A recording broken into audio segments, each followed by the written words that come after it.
England, 1834. The chandeliers of the Carwell residence blazed with 1,000 candles, casting golden light across the sea of silk gowns and tailored evening coats that filled the grand ballroom. The air hung thick with perfume, beeswax, and the subtle scent of hothouse flowers, arranged in towering vases along the marble pillars. An orchestra played a lively country dance from the musicians' gallery, the music punctuated by laughter and the rustle of expensive fabric. Amelia Fairfax stood in the shadows near a potted palm, her pale blue gown modest compared to the jewel-toned silks swirling past her. At 26, she had long since accepted her role as companion, rather than participant, in these glittering affairs. Lady Hutchinson, her employer, held court near the refreshment table, surrounded by matrons eager to hear the latest gossip. Amelia remained at a respectful distance, present but invisible, as a proper companion should be. "Miss Fairfax," Lady Hutchinson called, without turning her head. "Fetch my shawl from the carriage. The evening grows cool." "Yes, my lady." Amelia curtsied to no one in particular and made her way through the crowd, careful to avoid the dancers. She had learned to move through these gatherings like a ghost, noticed only when needed. The October air struck her face as she stepped onto the terrace, a welcome relief from the stifling heat inside. She drew a deep breath, allowing herself this small moment of peace. Gas lamps flickered along the stone balustrade, and beyond them, the gardens stretched into darkness. The sounds of the ball faded behind her, replaced by the whisper of wind through autumn leaves. She was about to descend the steps to the courtyard when voices drifted up from below. Male voices, speaking in urgent, hushed tones. Something in their manner made her pause. She should return inside, fetch the shawl, mind her own affairs. But curiosity, or perhaps instinct, rooted her feet to the terrace stones. 3 days, one voice said. The political dinner at Harrington House. He never misses those gatherings. Amelia moved closer to the balustrade, staying in the shadows cast by a marble column. Below, 3 figures stood partially concealed by an ornamental hedge. One she recognized immediately by his distinctive grey hair and imposing frame. Lord Edmund Carwell, their host this evening. "And you're certain the poison will be undetectable?" Edmund's voice carried clearly in the still air. "Tasteless, odourless," another man replied. "He'll be dead before dawn, and the physicians will call it heart failure. The Duke of Westonshire has no heir. The title passes to you." Amelia's hand flew to her mouth, stifling a gasp. The Duke of Westonshire. She knew of him by reputation only, a wealthy and powerful man who rarely appeared at social events. And these men were plotting to murder him. "What of the wine?" Edmund asked. "Can you access the dining room beforehand?" "I have a man among the servants at Harrington House," the third conspirator answered. "He'll ensure the Duke's glass is properly prepared. No one will suspect anything until it's far too late." "Good." Edmund's satisfaction was audible. "My creditors have become unbearably persistent. Once I inherit, those problems will disappear, along with my dear cousin." They laughed, low and ugly, and Amelia felt ice spread through her veins.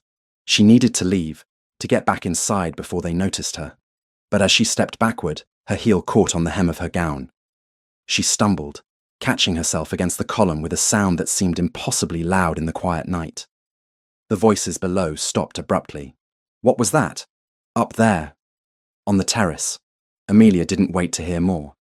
She gathered her skirts and ran for the ballroom doors, her heart pounding so violently she thought it might burst from her chest. Behind her, she heard rapid footsteps on the terrace stairs. They had seen her. They knew. She burst into the ballroom, drawing startled looks from nearby guests. Where could she go? Lady Hutchinson would be no help. The woman cared only for her own comfort and reputation. Amelia glanced over her shoulder and saw Edmund's face appear in the doorway, his expression thunderous. Their eyes met for one terrible instant, and she saw recognition, then rage. She pushed through the crowd, no longer caring about decorum. She had to escape, had to warn someone, had to do something. The front entrance seemed impossibly far away. A hand grabbed at her arm, but she twisted free, her breath coming in ragged gasps. "Stop her!" Edmund's voice rang out behind her. "That woman is unwell. Someone stop her before she hurts herself." But the crush of guests and their confusion gave her precious seconds. She reached the entrance hall and flew down the front steps into the London night. The street stretched before her, dark and empty. Most guests had arrived hours ago, and few carriages waited outside. She ran. Her slippers, designed for dancing rather than fleeing for her life, slipped on the cobblestones. Behind her, shouts echoed from the Carwell residents. They were following. Of course, they were following. She was the only witness to their conspiracy. Mayfair's elegant streets blurred around her. Gas lamps cast pools of yellow light that did nothing to ease the shadows between. Her lungs burned, her legs screamed in protest, but terror drove her forward. She turned a corner, then another, losing track of direction. All that mattered was distance. A stitch formed in her side, sharp and insistent. She couldn't run much longer. The footsteps behind her were growing louder. 2 men at least, perhaps 3. She risked a glance backward and saw dark figures rounding the corner she had just passed. "Please," she whispered to the empty street. "Please, someone help me." As if in answer, a carriage appeared ahead, pulling to a stop before a large townhouse. The door bore a crest she didn't recognize, but she had no choice. She ran toward it with the last of her strength, her vision narrowing to that single point of possible salvation. A man stepped down from the carriage, tall and imposing in his dark evening coat. He turned at the sound of her approach, and in the lamplight she saw a face both handsome and severe, with dark hair and eyes that seemed to take in everything at once. She didn't think. She simply threw herself forward, grasping at his coat with trembling hands. "They're coming!" she gasped, the words tumbling out between ragged breaths. "Hide me, please! They'll kill me! They'll kill you too! Please, Your Grace, please help me!" The man's eyes widened slightly. "Your Grace!" He caught her arms, steadying her before she collapsed. "Madam, I believe you have me confused with someone else." "No." She shook her head desperately, looking back toward the sound of pursuing footsteps. "The Duke of Westonshire. You're in danger. We both are. Please, they're coming." His expression shifted from confusion to sharp alertness. He followed her gaze down the street, where 3 figures had just come into view, slowing as they saw her in the lamplight. "Inside," he said quietly, his tone allowing no argument. "Quickly now." He guided her up the steps with one hand at her back, his other reaching for the door. A butler appeared immediately, his eyes widening at the sight of his master returning with a dishevelled, breathless young woman. "Harrison, these gentlemen approaching will likely inquire after this lady," the Duke said, his voice calm despite the extraordinary circumstances. "You have not seen her. No one matching her description has entered this house. Am I clear?" "Perfectly clear, Your Grace." The butler's face remained impressively neutral. The Duke led Amelia through a marble entrance hall and into a study lined with books. He closed the door behind them and guided her to a chair near the fireplace. "Sit before you fall, and then you will explain to me why you know my name, why you claim we are both in mortal danger, and why 3 men are currently standing outside my house, trying to appear as though they aren't looking for someone." Amelia sank into the chair, her whole body shaking. Through the window, she could see the 3 figures lingering on the street corner, pretending to examine something of interest while clearly watching the house. "My name is Amelia Fairfax," she began, her voice still unsteady. "I was at the Carwell ball this evening serving as companion to Lady Hutchinson. I stepped onto the terrace for air and overheard Lord Edmund Carwell and 2 men discussing a plan to murder you, with poison, at a political dinner at Harrington House in 3 days' time." The Duke's expression remained carefully neutral, but she saw his jaw tighten slightly. "That is quite an accusation, Miss Fairfax. I know how it sounds." She twisted her hands together, aware of how she must appear, a frantic woman making wild claims about murder plots. "But I heard them. Lord Edmund spoke of inheriting your title, of creditors, of having a man among the servants at Harrington House who would poison your wine. They saw me. They know I heard. That's why they chased me." He studied her face for a long moment, those penetrating eyes, seeming to weigh every word, every gesture. "You realize, of course, that Edmund Carwell is my cousin, my heir, should I die without children, which is precisely why he wants you dead." Amelia met his gaze directly. "He has the motivation, Your Grace. I merely had the misfortune to overhear the method." A knock sounded at the study door. The butler entered, his expression carefully blank. Your Grace. 3 gentlemen at the door are inquiring whether we've seen a young woman in distress. They claim she is unwell and may require medical attention. And what did you tell them, Harrison? That no such person has entered this residence, Your Grace. They appeared unconvinced, but had no grounds to press the matter further. They have departed, though I suspect they remain nearby. Thank you, Harrison. Please have a guest room prepared. Miss Fairfax will be remaining with us for the time being. After the butler withdrew, the Duke crossed to a cabinet and poured 2 glasses of brandy. He offered one to Amelia, who accepted it with trembling hands. Drink, he instructed. Then tell me everything you heard, exactly as you heard it. Leave nothing out, no matter how insignificant it may seem. Amelia took a sip of the brandy, welcoming its warmth. Then she began again, recounting every word of the conversation she had overheard, every detail she could remember. The Duke listened without interruption, his expression growing grimmer with each sentence. When she finished, silence filled the study, broken only by the ticking of a clock on the mantel. If what you say is true, he said finally, you have saved my life, Miss Fairfax. You have also placed yourself in considerable danger. I know. She set down her glass, surprised to find her hands had steadied. But I couldn't let them murder you. I couldn't simply do nothing. Something shifted in his expression, a flash of what might have been respect. No, I suppose you couldn't. Very well, Miss Fairfax. Until we determine the truth of these allegations and the extent of the danger, you will remain here under my protection. I will investigate my cousin's claims and activities, and we will discover whether you are a remarkably brave woman or simply a remarkably convincing liar. I am not a liar, Your Grace. We shall see. He moved to the door, then paused.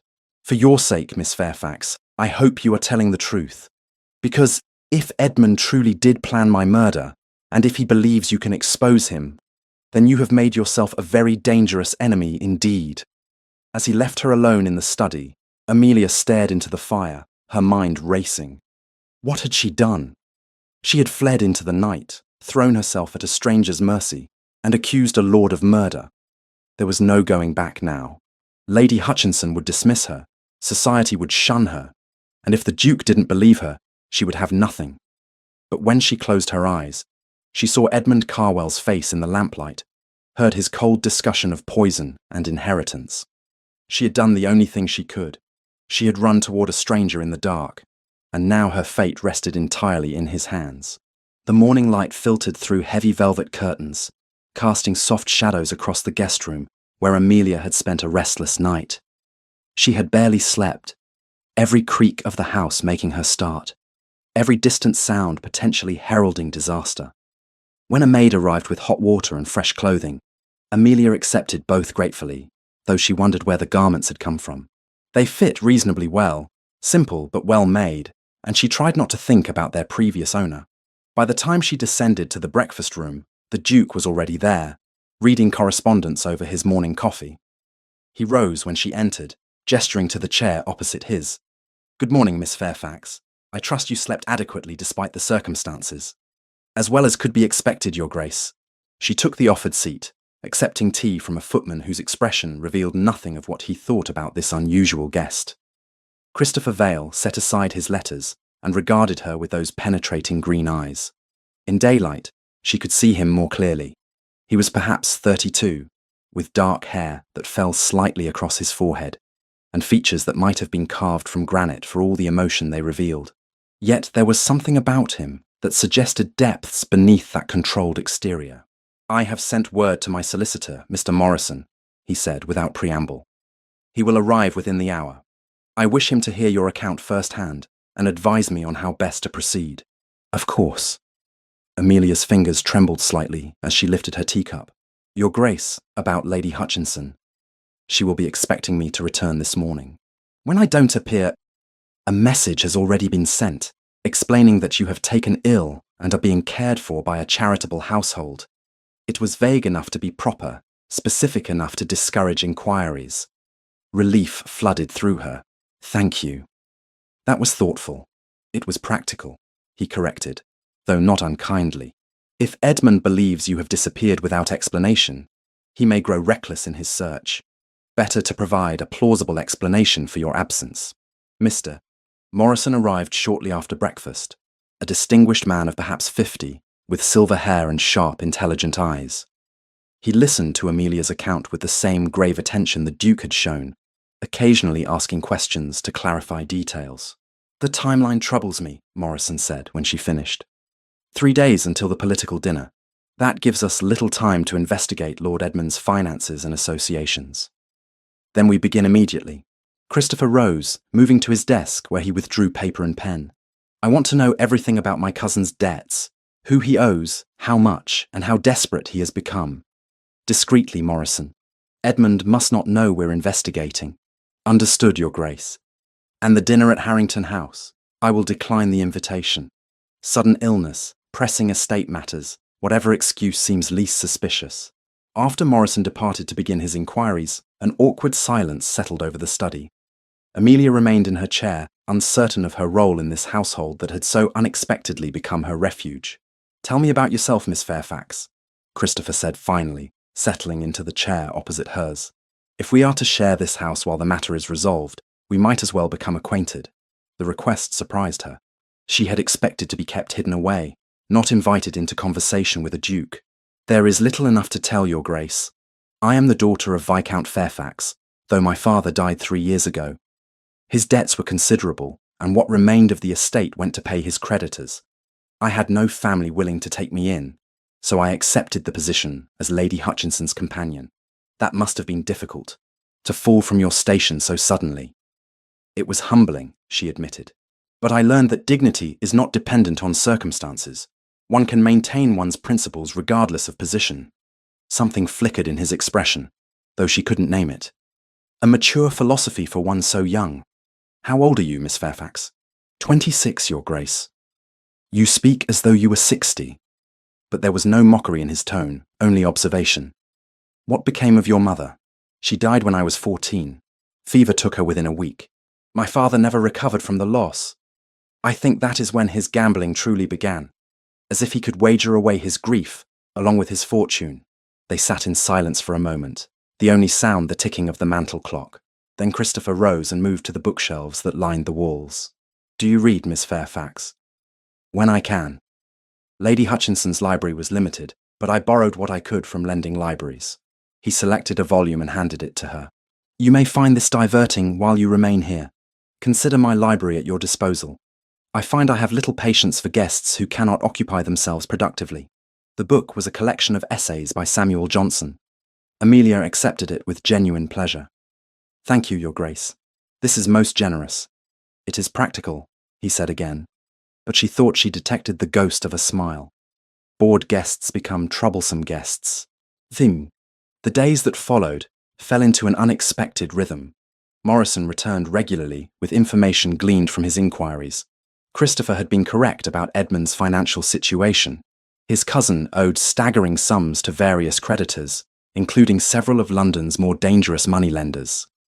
The picture that emerged was of a man drowning in debt, growing increasingly desperate as his lenders lost patience. "He was seen last week in the company of known criminals," Morrison reported on the 3rd morning. "Men who would think nothing of arranging an accident for the right price." "Could they be the men Miss Fairfax saw with him?" Christopher asked. "Possibly. I have descriptions that might match, though nothing conclusive." While the men conducted their investigation, Amelia found herself drawn into unexpected conversations with the Duke. He would find her reading in the library and join her, at first saying little, but gradually opening into discussions about the books they both enjoyed. She discovered that beneath his reserved exterior lay a keen intelligence and, more surprising still, a dry wit that occasionally revealed itself. One evening, as they dined together in the smaller dining room rather than the formal hall, Christopher asked about her father's estate. "Were there no entailments? No provisions made for your future?" "My father believed he would live forever," Amelia said quietly. "Or at least long enough to recoup his losses. He was wrong on both counts. By the time he died, there was nothing left but debts and regrets, and no prospects of marriage. Forgive my impertinence, but surely you must have had suitors before your circumstances changed." She smiled sadly. "A few when I was younger and still had expectations of a dowry, but nothing serious.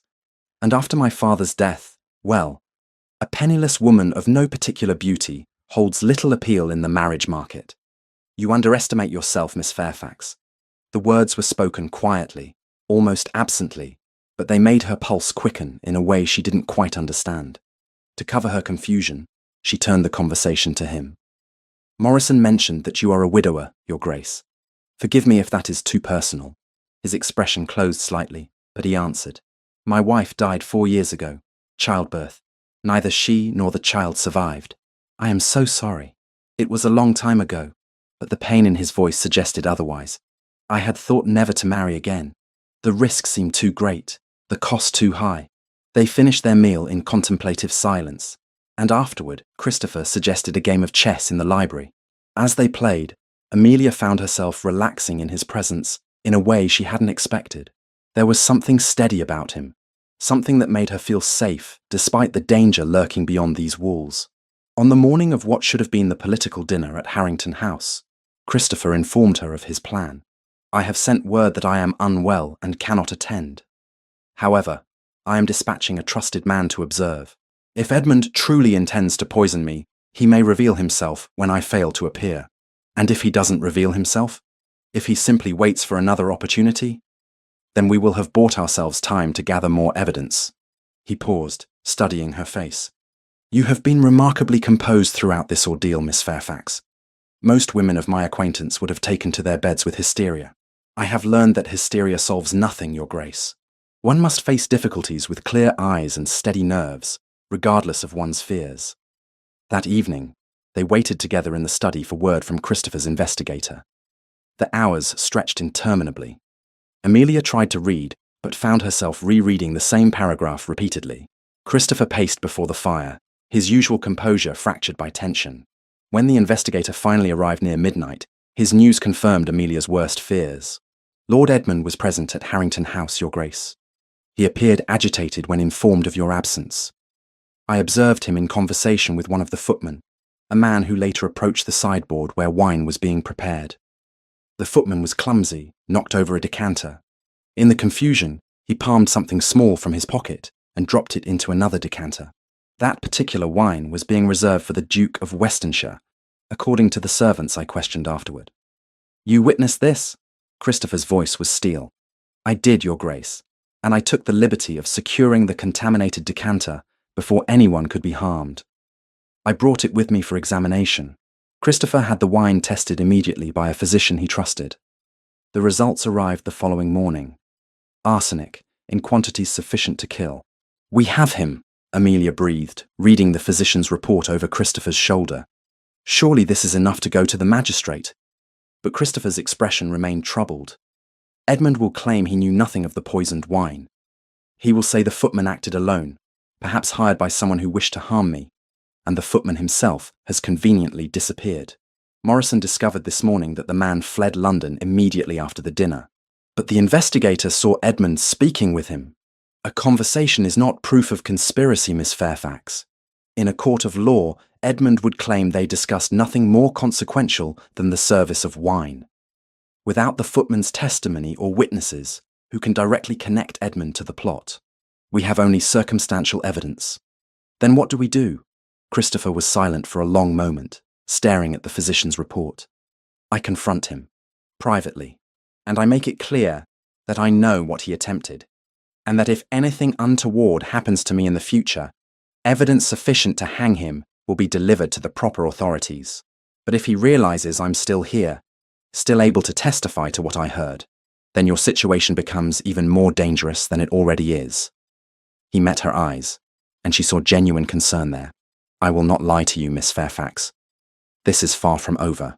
Edmund is desperate and clever, and desperate, clever men are the most dangerous kind. The confrontation took place that very afternoon in Christopher's study. Amelia was not present, sequestered instead in the library with strict instructions not to emerge regardless of what she heard. But the walls were thin enough that raised voices carried. How dare you make such accusations?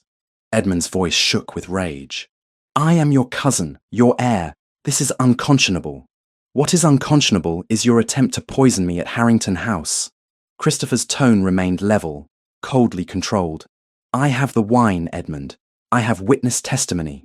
I know what you did. That footman was not acting on my orders. Someone is trying to frame me, to drive a wedge between us. And I know who put these ideas in your head. That woman, that Fairfax creature. She is a liar and an opportunist, throwing herself at you with wild tales designed to win your sympathy and your fortune. Miss Fairfax has nothing to gain from fabricating such a story. You, however, have £30,000 of gambling debts and a pack of creditors who grow more threatening by the day. Your motivation is clear, Edmund. Your means are proven. Only the opportunity was denied to you. There was a long, heavy silence. Then Edmund spoke again, his voice low and venomous. You cannot prove anything, and if you try to move against me, I will destroy that woman's reputation so thoroughly, she will never find a respectable position again. I will make her name synonymous with deception and social climbing. Is that what you want? Get out of my house. Christopher, get out. And know this, cousin. If any harm comes to me or to Miss Fairfax, I have arranged for evidence of your crimes to be delivered immediately to the magistrate and to every newspaper in London. Your debts, your conspirators, everything will be exposed. You will hang, Edmund. Remember that. The study door slammed. Footsteps echoed in the hall, then faded. Amelia remained frozen in the library, her heart pounding. After several minutes, Christopher appeared in the doorway, his expression grim. He denied everything, of course. And worse, he knows you are here. I heard. She stood, setting aside her book with trembling hands. What happens now? Now Edmund returns to whatever hole he has been hiding in, and we wait to see what he does next. He is cornered but not caught, desperate but not yet destroyed. That makes him extraordinarily dangerous. I have brought this upon you, Amelia said quietly. All of this trouble, all because I overheard something I should not have. You saved my life. Christopher crossed to her, and for the first time since she had known him, his expression softened. Whatever comes next, Miss Fairfax, remember that. You saw evil and refused to look away. That took remarkable courage. Or remarkable foolishness. Perhaps both. The ghost of a smile touched his lips. In my experience, courage and foolishness often go hand in hand. That night, as Amelia lay awake in her guest room, she heard the sound of footsteps in the garden below. She moved to the window and saw Christopher pacing the paths, his figure a dark silhouette against the moonlit gravel. He looked solitary and troubled, carrying burdens she could only imagine. And she realized, with a start that sent warmth through her chest, that she cared what happened to him, not as a subject cares about a powerful duke, but as one person cares for another. He had shown her kindness when he might have turned her away. He had believed her when he might have dismissed her claims as fantasy. He had protected her when doing so put his own reputation at risk. She did not know what the future held, or how this strange situation would resolve itself, but she knew, with absolute certainty, that her life had changed irrevocably the moment she ran into the Duke of Westonshire's arms. And there was no going back. The rumours began within 2 days of Edmund's departure from the Duke's residence. They spread through London society like wildfire through dry grass, whispered behind fans at the opera, murmured over tea in elegant drawing rooms, discussed with barely concealed glee at every social gathering.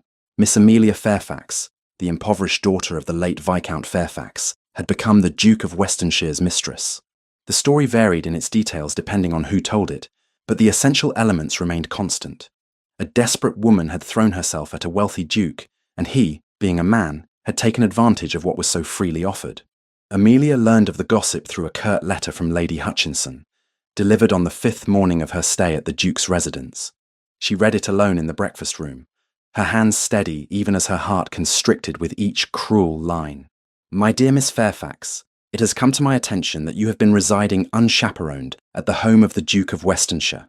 Whatever illness you claimed to be suffering from clearly did not require such unorthodox accommodations.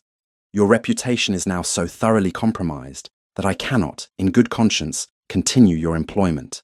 A woman who would engage in such behaviour is not fit to serve as companion to any respectable lady.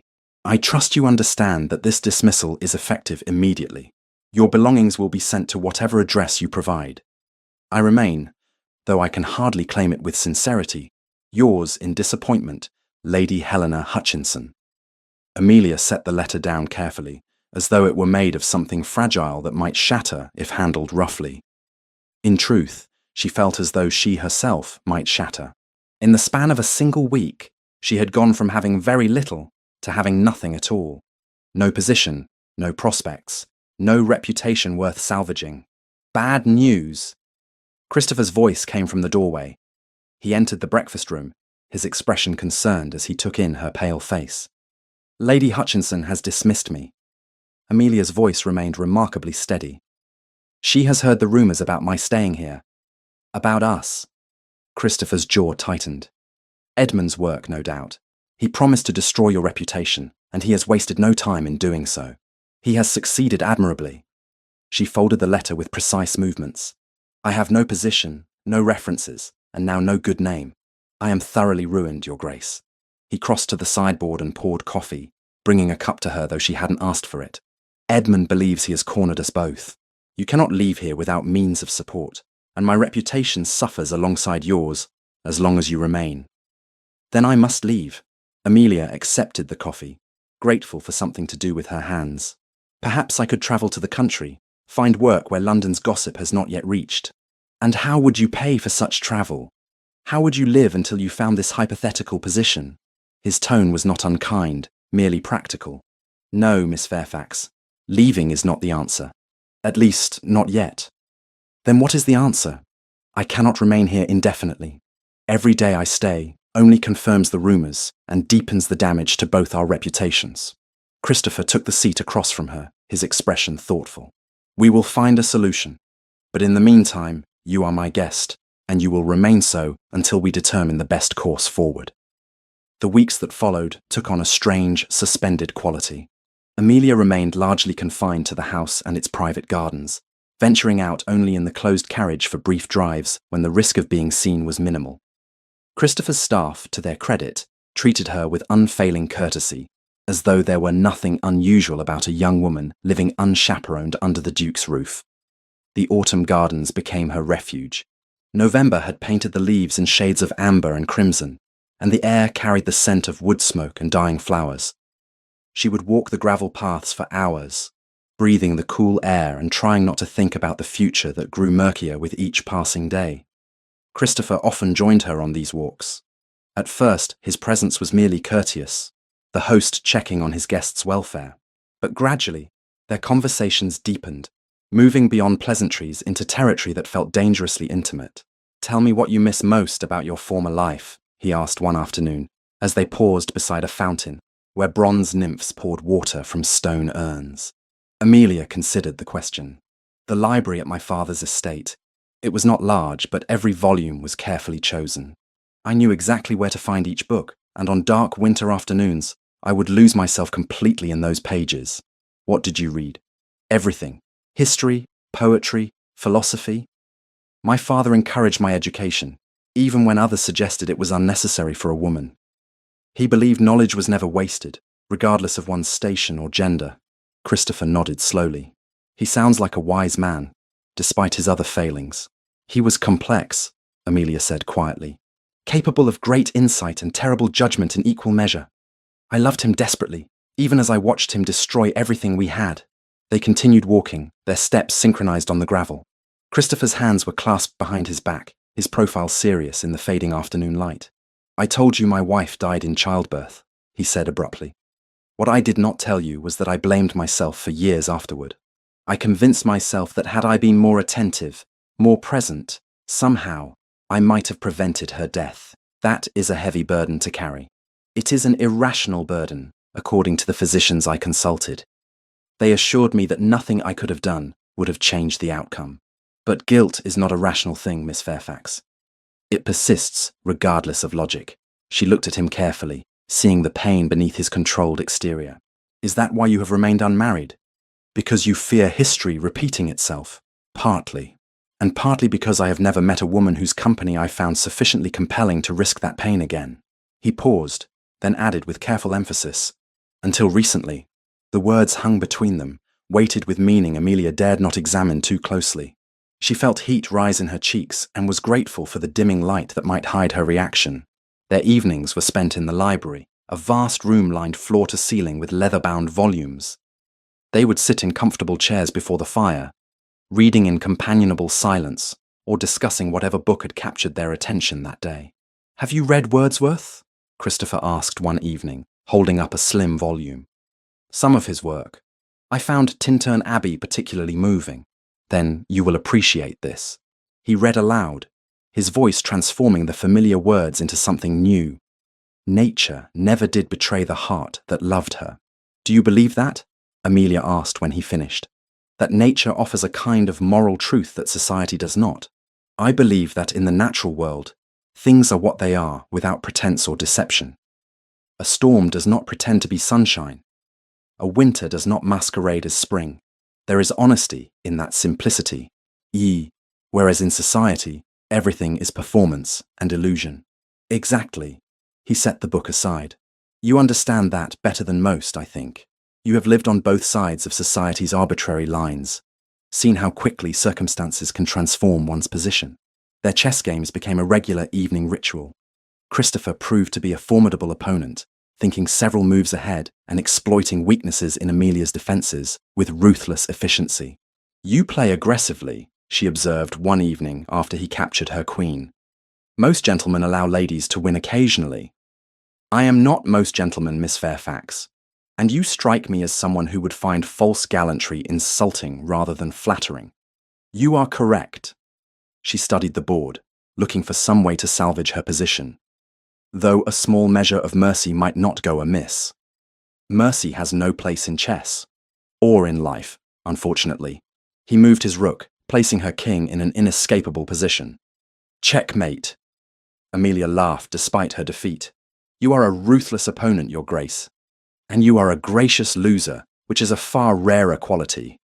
Something warm flickered in his expression. "We shall play again tomorrow. Perhaps you will develop a more defensive strategy. Perhaps you will become overconfident and make a fatal error. I look forward to discovering which prediction proves accurate." Despite the growing ease between them, the situation outside the Duke's walls continued to deteriorate. Edmund's campaign of destruction proved methodical and effective. He spread rumours not only about Amelia's relationship with Christopher, but also about her character and past, inventing indiscretions that had never occurred and attributing to her a calculating nature that bore no resemblance to reality. The servants began reporting attempted bribes. A footman came to Christopher one morning with a disturbing tale. "Begging your pardon, Your Grace, but a gentleman approached me yesterday while I was running errands. He offered me £50 to testify that I had witnessed improper behaviour between yourself and Miss Fairfax." Christopher's expression turned glacial. "Did you recognise this gentleman?" "No, Your Grace, but he knew details about the household that suggested he was acting on instruction from someone familiar with our routines." "Edmund," Amelia said quietly. She sat in the corner of the study where this conversation took place, her sewing forgotten in her lap. "He is trying to manufacture evidence to support his rumours." "Indeed." Christopher turned back to the footman. "Did anyone else receive similar offers?" "I believe so, Your Grace, but none of us would betray your trust. We wanted you to know what was being attempted." After the footman withdrew, Christopher paced before the fireplace, his agitation visible in the tense set of his shoulders. "This cannot continue," he said finally. "Edmund is escalating. Soon he will not settle for mere rumours. He will forge letters, manufacture witnesses, do whatever is necessary to cement the story he has created. What can we do?" Amelia set aside her sewing. "We cannot prove the rumours false without exposing why I came here in the first place, and that would require accusing Edmund of attempted murder, which, as you have said, we cannot prove conclusively." Christopher stopped pacing and turned to face her. "There may be one solution. It is drastic, and I do not propose it lightly. But it would protect both our reputations and provide you with security that Edmund cannot threaten." Something in his tone made Amelia's heart begin to race. "What solution?" "Marriage, Miss Fairfax. If we were to marry, the rumours would lose their power. What society now condemns as a scandalous liaison would become instead a romantic courtship conducted with admirable discretion." The words struck Amelia like a physical blow. "Your Grace, I cannot possibly— You cannot mean— I assure you, I am quite serious." He crossed to stand before her chair, his expression grave. Consider the practical aspects. You need protection and a position in society. I need to put an end to these rumors before they damage my political standing and my ability to manage my estates effectively. A marriage of convenience would serve both our interests. A marriage of convenience, Amelia repeated, the words tasting bitter. You would tie yourself to a woman with no dowry, no connections, and a thoroughly ruined reputation simply to solve a problem created by your cousin's malice. When you phrase it thus, it sounds like charity. I prefer to think of it as a mutually beneficial arrangement between two rational adults. Amelia rose from her chair, needing distance from him to think clearly. Your Grace, this is madness. You could marry any number of suitable women, ladies with fortunes and unblemished reputations, who would bring advantage to your house. Why would you choose me? Because I have spent these past weeks in your company, Miss Fairfax, and I have found it remarkably pleasant. You are intelligent, honest, and possessed of a strength of character I have rarely encountered. You do not simper or flatter. You speak your mind with refreshing directness. And unlike every other woman of my acquaintance, you seem utterly unimpressed by my title or fortune. That is hardly a basis for marriage, is it not? Christopher moved closer, though he maintained a respectful distance. Most marriages among our class are based on far less. At least we know we can converse civilly and share compatible interests. That is more than many couples can claim on their wedding day. Amelia turned away, staring unseeing at the leather-bound volumes that lined the walls. You would regret it. When the scandal fades and you no longer need this convenient solution, you would regret being bound to a woman so far beneath your station. I do not think I would. His voice was quiet, almost gentle. But I will not force this upon you, Miss Fairfax. Think on it. We need not decide immediately. That night, Amelia lay awake for hours, Christopher's proposal echoing in her mind. Marriage to a duke. It was beyond anything she could have imagined even in her most fanciful daydreams. But it was not the title or the wealth that made her hesitate. It was the fear that she would become nothing more than a solution to a problem, a convenience rather than a choice. And yet, as she thought of the alternative, leaving with nothing, condemned to a life of poverty and disgrace, she could not deny the appeal of his offer. More than the appeal, she admitted to herself in the darkness. She had grown fond of Christopher Vale. She enjoyed his company, his conversations, his rare smiles. The thought of never seeing him again brought an ache to her chest that had nothing to do with practical concerns. 3 days later, Mr. Morrison arrived with news that decided the matter. He and Christopher closeted themselves in the study for over an hour before emerging to find Amelia in the library. Edmund has forged letters, Christopher said without preamble, supposedly written by you to a friend, describing in explicit detail a relationship between us that never occurred. He is preparing to distribute them throughout London society. No, the word came out as barely a whisper. Morrison's expression was sympathetic but grave. The letters are quite convincing, Miss Fairfax. Without proof of forgery, which would be nearly impossible to obtain, they will be accepted as genuine. Your reputation, and his Grace's, will be irreparably damaged. Amelia sank into the nearest chair, her legs suddenly unable to support her. This was it then, the final blow. Edmund had not only destroyed what she was, but was now creating a false version of her that would haunt her forever. There is still one solution, Christopher said, kneeling beside her chair so their eyes were level. Marry me, Amelia. Let me give you my name and my protection. Let me end this nightmare that my cousin has created. She looked into his green eyes and saw not pity but determination. And beneath it, something that might have been genuine care. You do not have to do this, she said softly. I know, but I want to. Not only because it solves our immediate problem, but because I believe we could build something worthwhile together. Something honest, in a world that values everything but honesty. I will not be a burden to you. You could never be that. He took her hand, his grip warm and solid. Say yes, Amelia. Let us face Edmund together, as husband and wife, and rob him of the power he seeks to wield over both our lives. She thought of her father, of the values he had taught her about dignity and strength. She thought of the weeks she had spent in this house, finding unexpected comfort and companionship in the company of this complicated, guarded man. And she thought of the alternative, a life lived in shadows, always running, always afraid. Yes, she said finally. Yes, I will marry you. Relief flooded Christopher's features, transforming them briefly into something almost joyful. You will not regret this decision, Amelia. I swear it. As Morrison began discussing the practical arrangements for a rapid engagement announcement, Amelia allowed herself a small glimmer of hope. Perhaps this marriage of convenience might become something more. Perhaps in protecting each other from Edmund's schemes, they might discover a partnership worth having for its own sake. Or perhaps she was a fool, reading meaning into kindness and building castles from conversations and chess games. Only time would reveal which. But for now, she had made her choice. And whatever came next, she would face it as Christopher's betrothed, and soon, as his wife. The announcement of the Duke of Westonshire's engagement to Miss Amelia Fairfax appeared in the Times on a crisp November morning, sending shockwaves through London society. By noon, the news had spread to every drawing room in Mayfair, sparking conversations that ranged from scandalized disbelief to grudging admiration. The Duke has finally chosen a bride, one matron declared over tea. Though I must say, Miss Fairfax is an unexpected selection. Unexpected? Her companion replied with barely concealed malice. She has been living under his roof unchaperoned for weeks. I would say the choice was inevitable, given the circumstances. But the official narrative, carefully crafted by Mr. Morrison and reinforced by Christopher's own dignified silence on the matter, told a different story. The Duke had been quietly courting Miss Fairfax since her unfortunate fall from fortune, moved by her grace under adversity and impressed by her character. The recent weeks of residence at his home had been conducted with the utmost propriety, with full staff in attendance and his grandmother acting as unofficial chaperone from her nearby dower house.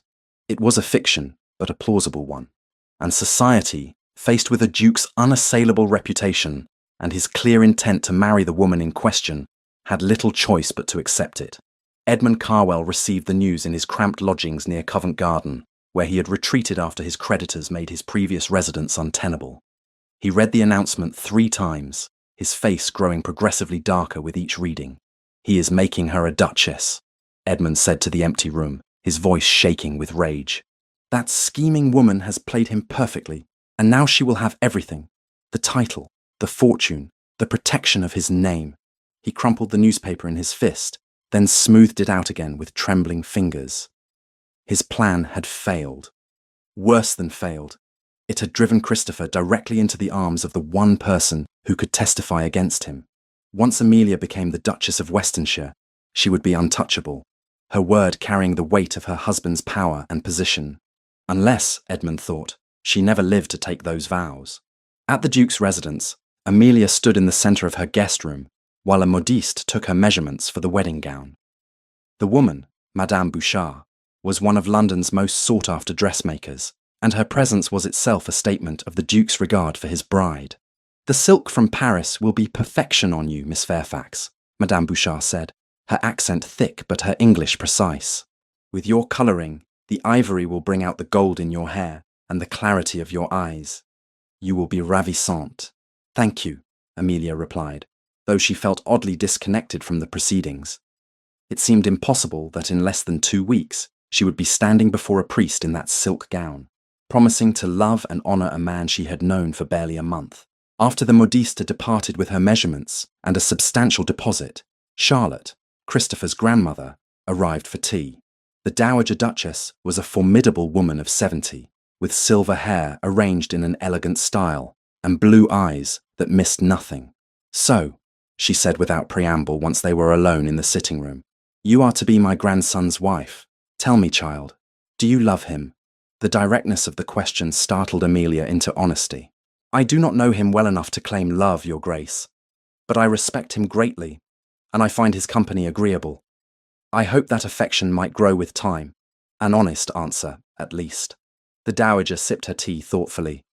"Christopher has been alone too long, haunted by ghosts and buried in duty.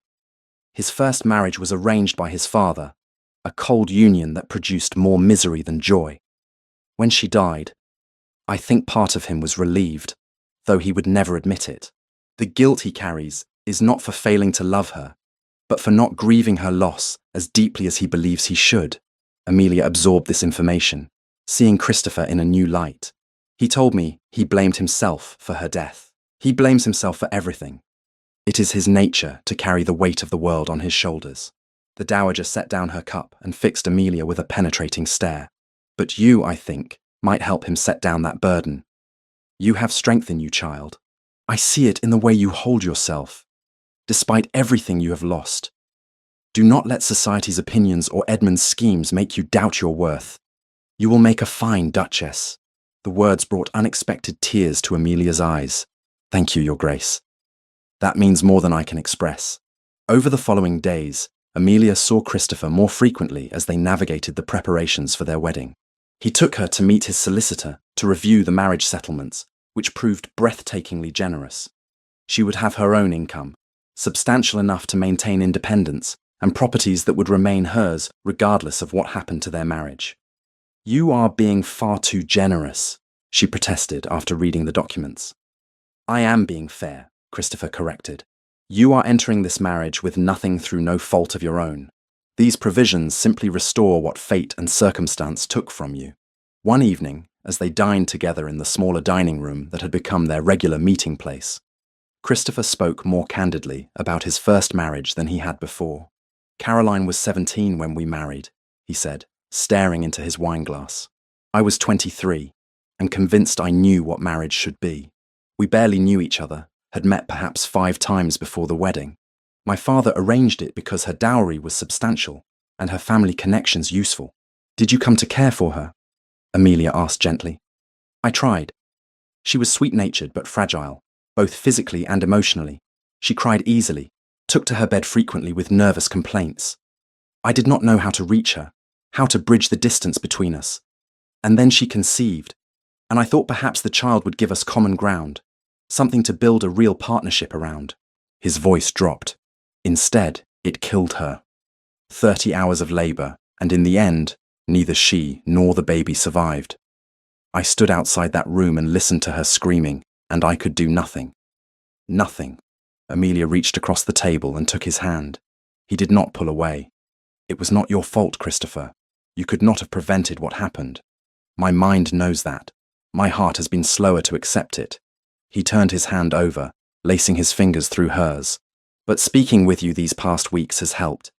You listen without judgment, and you do not try to offer false comfort or empty platitudes. That is a rare gift. The intimacy of the moment stretched between them, charged with possibilities neither quite dared to name. Then Christopher withdrew his hand gently and returned to his dinner, the spell broken but not forgotten. Amelia, in turn, shared more about her father during a walk through the November gardens. The trees stood bare now, their branches black against a grey sky, and frost crunched beneath their feet. He was brilliant when he was sober, she said, her breath misting in the cold air. He could quote poetry for hours, discuss philosophy and history with genuine insight. But gambling consumed him. Every win made him believe the next one was coming, and every loss convinced him he was due for a change in fortune. It was a madness, and I watched it destroy him piece by piece. Yet you do not speak of him with bitterness. How can I? He loved me in his way. He simply loved his vice more. She pulled her cloak tighter against the chill. I learned from watching him that love alone is not enough. There must be respect and restraint and a willingness to put the welfare of those we care for above our own desires. Christopher stopped walking and turned to face her. You are wise beyond your years, Amelia Fairfax. I count myself fortunate that you agreed to this arrangement, even though it was born of necessity rather than choice. Perhaps necessity simply forced us to see what we might have discovered eventually on our own. He offered his arm. Come, let us return inside before you freeze. I have something to show you. In his study, he opened a locked drawer and withdrew a small velvet box. Inside lay a ring of stunning simplicity, a single emerald surrounded by small diamonds, set in gold that gleamed warmly in the firelight. This was my mother's betrothal ring, Christopher said. She died when I was 12, but I remember her wearing it always. She told me once that my father gave it to her not because it was the largest stone or the most expensive, but because green was her favourite colour. That small act of attention, of truly seeing her preferences, meant more to her than any grand gesture. He took Amelia's hand and slipped the ring onto her finger. It fit perfectly, as though it had been made for her.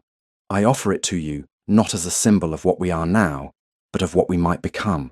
Two people who see each other clearly and choose to build something honest together. Amelia stared at the ring through tears she did not bother to hide. Christopher, A loud knock at the study door interrupted whatever she had been about to say.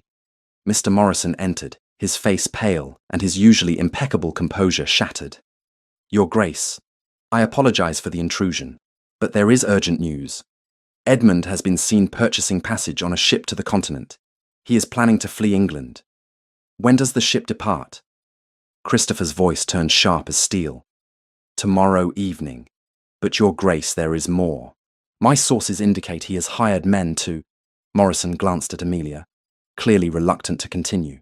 To what? Christopher demanded. To abduct Miss Fairfax before he leaves. He has given orders that it should appear as though she took her own life, overcome by guilt over the scandal she created. He believes that without her testimony, any accusations you might make against him will lack credibility. The room went silent, except for the crackling of the fire. Amelia felt ice spread through her veins, but her voice remained steady when she spoke. Then we must be vigilant. Surely he cannot reach me here. I am not willing to take that chance, Christopher said. From this moment, you do not leave this house under any circumstances. Morrison, increase the guard. Every servant is to be questioned about anyone approaching with suspicious offers. And find out everything you can about Edmund's hired men. I want to know who they are and where they can be found. The following days passed in tense watchfulness. Amelia remained confined to the house, which now felt less like a refuge and more like a prison. Christopher spent hours closeted with Morrison and with investigators, trying to identify Edmund's accomplices before they could act. On the morning that should have been routine, disaster struck. Amelia had requested permission to visit the modiste for a final fitting of her wedding gown. Christopher had been reluctant, but Madame Bouchard could not bring her entire workshop to the house, and the wedding was only 3 days away. They compromised. Amelia would travel in an unmarked carriage with 2 footmen as guards, and she would remain at the shop for no more than an hour. The fitting went smoothly. Madame Bouchard pronounced the gown perfect, requiring only minor adjustments to the hem. Amelia stood before the mirror, seeing herself transformed by ivory silk and delicate lace, and felt a flutter of genuine anticipation for the wedding ahead. That anticipation died the moment she stepped out of the shop. The 2 footmen who had accompanied her lay unconscious on the pavement. Before Amelia could scream, rough hands grabbed her from behind, and a cloth pressed over her mouth and nose, reeking of something chemical and sickly sweet. She struggled, her vision blurring, but her strength fled as quickly as consciousness. The last thing she heard before darkness claimed her was a gruff voice saying, "Got her. The boss will be pleased." She woke to cold and darkness, and the smell of rotting wood and river water. Her head throbbed, and her hands were bound behind her with rough rope that bit into her wrists. As her eyes adjusted, she made out the vague shapes of crates and barrels surrounding her. A warehouse, she realized, abandoned, judging by the decay and the complete absence of human activity beyond her captors. 2 men stood guard near a door through which weak daylight filtered. They spoke in low voices, occasionally glancing her direction to ensure she hadn't escaped her bonds. Fear threatened to overwhelm her, but Amelia forced it down. Panic would accomplish nothing. She needed to think, to observe, to wait for an opportunity. Christopher would be searching for her. She had to believe that. Hours passed, or perhaps only minutes. Time became elastic in the dark warehouse, stretching and contracting with her racing thoughts. Then she heard footsteps approaching from outside, and one of her guards straightened. "He's here." The door opened, admitting cold November light and the figure of Edmund Carwell. He looked haggard, his coat rumpled and his eyes wild. This was a man at the end of his tether, desperate and dangerous. "Miss Fairfax," he said, his voice dripping with false courtesy. "How unfortunate that we should meet again under such circumstances." "Release me," Amelia said, pleased that her voice did not shake. "Whatever you hope to gain from this madness, you will only make things worse for yourself." "Worse?" Edmund laughed, the sound unhinged. How could things possibly be worse? I am ruined, Miss Fairfax. My creditors hunt me like dogs after a fox. My cousin has made it clear he will see me prosecuted if I remain in England. And all of this, all of it, is because you could not mind your own business. All of this is because you chose to plot murder rather than face your debts honestly. The blow came without warning. Edmund's hand cracking across her face hard enough to snap her head to the side. Pain bloomed across her cheek, sharp and bright. "Do not presume to lecture me on honesty," Edmund snarled. "You, who have schemed your way from poverty to a duchess's coronet. But you will never wear that coronet, Miss Fairfax. I have seen to that. If you kill me, Christopher will hunt you to the ends of the earth. Perhaps, but I will be long gone before he finds me. And your death will appear to be a tragic suicide. A young woman, overcome by scandal and guilt, who threw herself into the Thames. Very sad, but hardly surprising given the circumstances. Amelia's mind raced. She had to delay, to buy time. And these men, you trust them to keep silent about murder. These men are being paid enough to ensure their silence, and by the time your body is discovered, we will all be safely beyond England's reach." Edmund turned to his hired thugs. "When I leave, wait 1 hour, then finish this. Make certain there are no marks that might contradict the suicide narrative. The river will do the rest." He walked out without looking back, leaving Amelia alone with 2 men who would soon become her executioners. She tested the ropes binding her wrists, feeling for any give. The knots were tight, but not expertly tied. If she could just work one hand free, create enough slack to slip through. The warehouse door burst open with a crash that echoed through the cavernous space. Christopher strode in, flanked by Morrison and 6 armed men, his face a mask of cold fury. "Step away from her," he commanded, his voice allowing no argument. The 2 guards reached for weapons, but Christopher's men were faster. In moments, both were disarmed and forced to their knees, their hands bound with efficient brutality. Christopher crossed to Amelia and began working at the ropes binding her wrists. His hands shook slightly as he freed her, betraying emotion his face refused to show. "Are you hurt?" he asked, his voice rough. "I am well enough. She rubbed, feeling back into her wrists, wincing at the rope burns. "Edmund was here. He is planning to flee to the continent tonight. I know. We have men watching every port. He will not escape." Christopher cupped her face gently, his thumb brushing the darkening bruise where Edmund had struck her. Something dangerous flickered in his eyes. "He did this? It hardly matters now." "It matters to me." He turned to Morrison. "Where is Edmund?" "His boarding house, Your Grace. We have it surrounded. Then let us collect my cousin and introduce him to the magistrate. I believe it is long past time Edmund Carwell faced the consequences of his actions." The confrontation at Edmund's lodgings was brief and ugly. Christopher's men found him attempting to flee through a back window, his belongings hastily packed in a single trunk. They dragged him back inside, where Christopher waited with the magistrate and a growing crowd of witnesses. "Lord Edmund Carwell," the magistrate intoned formally, "you are charged with conspiracy to commit murder, attempted murder, kidnapping, and conspiracy to forge documents. How do you answer these charges?"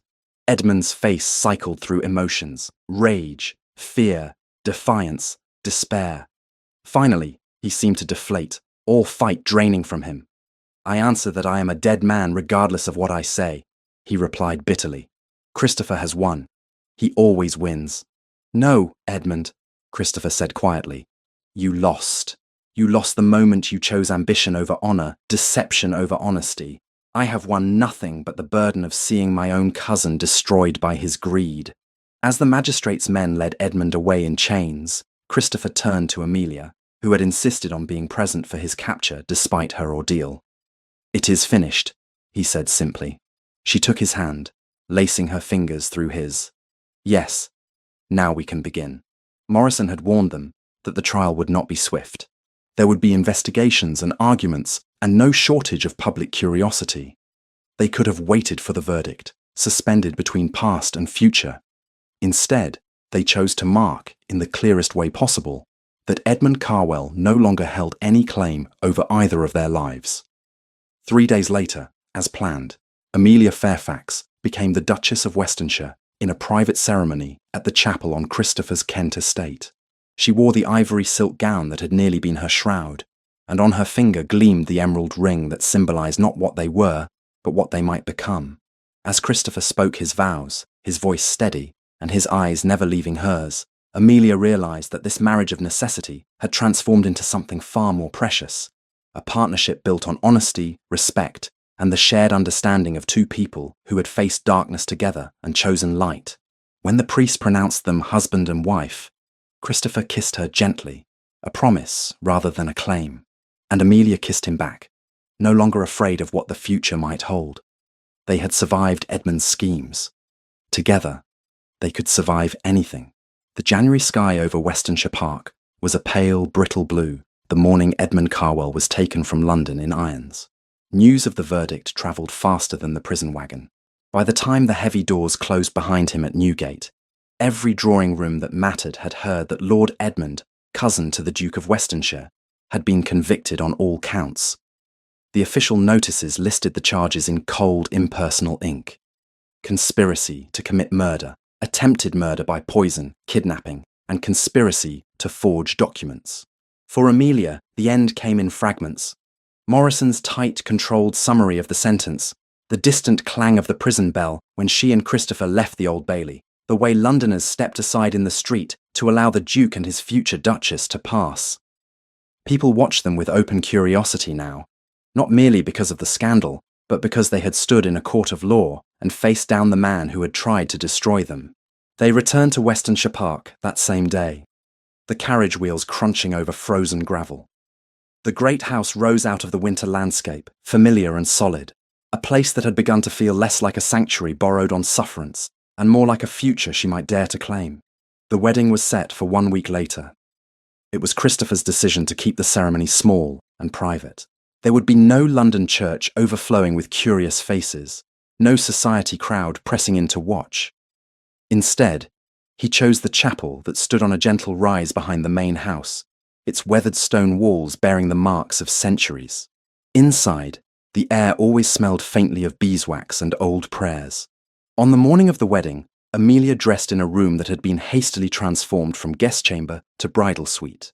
Sunlight poured in through frost-edged windows, scattering across the ivory silk gown spread out on the bed. Madame Bouchard had finished it despite the chaos of the past weeks. The fabric fell in clean, elegant lines, the lace at the neckline and sleeves delicate but not ostentatious. Her hair had been swept up and pinned with small sprays of winter greenery and white blossoms from the conservatory. When she looked in the mirror, Amelia hardly recognized herself. She had imagined many futures since her father's death, but never had she pictured this. A duchess about to walk down an aisle on the arm of no one at all, because there was no family left to give her away. A soft knock sounded at the door. Charlotte stepped in, resplendent in deep plum silk, her silver hair crowned with a simple cap. "There you are, child," she said, pausing to take Amelia in from head to toe. "Turn around." Slowly. Amelia obeyed, suddenly self-conscious under that sharp gaze. "Good," the dowager said at last. "You look like you belong here. That is half the battle." "I do not feel as though I belong," Amelia admitted. "Not yet." "You will." Charlotte came closer, adjusting a strand of hair that had escaped its pins. "Belonging is not a matter of birth. It is a matter of conduct and courage. You have both in abundance." Amelia swallowed. "Thank you. If my son were alive," Charlotte added, softer now, "he would have admired you. He adored strength of character in others, despite doing his best to beat it out of Christopher. You will be good for my grandson." "I hope so," Amelia said simply. Charlotte squeezed her hand briskly, then stepped back. "Well then, let us not keep him waiting, or he will think you have come to your senses and fled. Have you ever known me to flee from anything?" Amelia asked, managing a small smile. "Not once," Charlotte said, satisfaction clear in her eyes. "And that is why you are precisely what he needs." The chapel bell tolled as they walked the short path from house to hill. A thin layer of frost sparkled on the grass, and their breath hung in the air. The sky was clear, the weak winter sun casting long shadows. Inside the chapel, the vicar stood ready at the simple stone altar. Mr. Morrison waited discreetly in the second pew, along with a handful of trusted servants who had served the Vale family for decades. There were no cousins, no aunts, no London acquaintances. Those who might have come had been discouraged. Those who wished to come had lacked the courage to defy the tide of scandal so soon. Christopher waited at the front. He turned as the door opened, his gaze locking on Amelia immediately. For a heartbeat, everything else fell away. The weight of the past weeks, the tension of the trial, even the memory of Edmund's last hollow glare. All of it faded beneath the simple, steady way he looked at her. He wore a black coat and waistcoat with a white cravat, his dark hair perfectly ordered, his posture as straight as ever. Yet there was a softness to his expression she had not seen before, a quiet wonder that made her steps falter for just a moment. Charlotte walked beside Amelia to the last pew, then stopped, leaving Amelia to proceed alone up the final stretch of aisle. It seemed fitting. She had come here on her own feet, through choices that had been as much hers as anyone's. At the altar, Christopher extended his hand. Amelia placed hers in it, and some of the tightness in her chest eased. The service began. "Dearly beloved," the vicar intoned, "we are gathered together here in the sight of God and in the face of this congregation to join together this man and this woman in holy matrimony." The words flowed over her, familiar, yet newly meaningful. When it was time for the vows, Christopher spoke first. His voice was steady, each promise given with complete attention.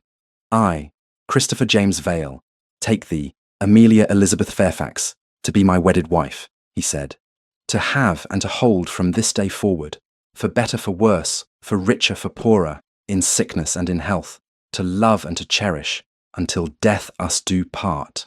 She felt the weight of each phrase settle around them like invisible rings. When her turn came, Amelia found her voice calmer than she expected. "I, Amelia Elizabeth Fairfax, take thee, Christopher James Vale, to be my wedded husband," she repeated. "To have and to hold from this day forward." She had thought, once, that speaking these words would feel like surrendering the last pieces of herself. Instead, they felt like an agreement freely made, a partnership entered with eyes as open as circumstances allowed. At the ring exchange, Christopher took the simple gold band from the vicar's hand. His fingers brushed the emerald already on her hand as he slid the band gently into place beside it. "With this ring, I thee wed," he said quietly. "With my body I thee worship, and with all my worldly goods I thee endow." Her own hand trembled only slightly as she placed the corresponding band on his finger, repeating the same words. When the vicar finally pronounced them husband and wife, permission to kiss his bride came almost as an afterthought. But Christopher did not treat it as such.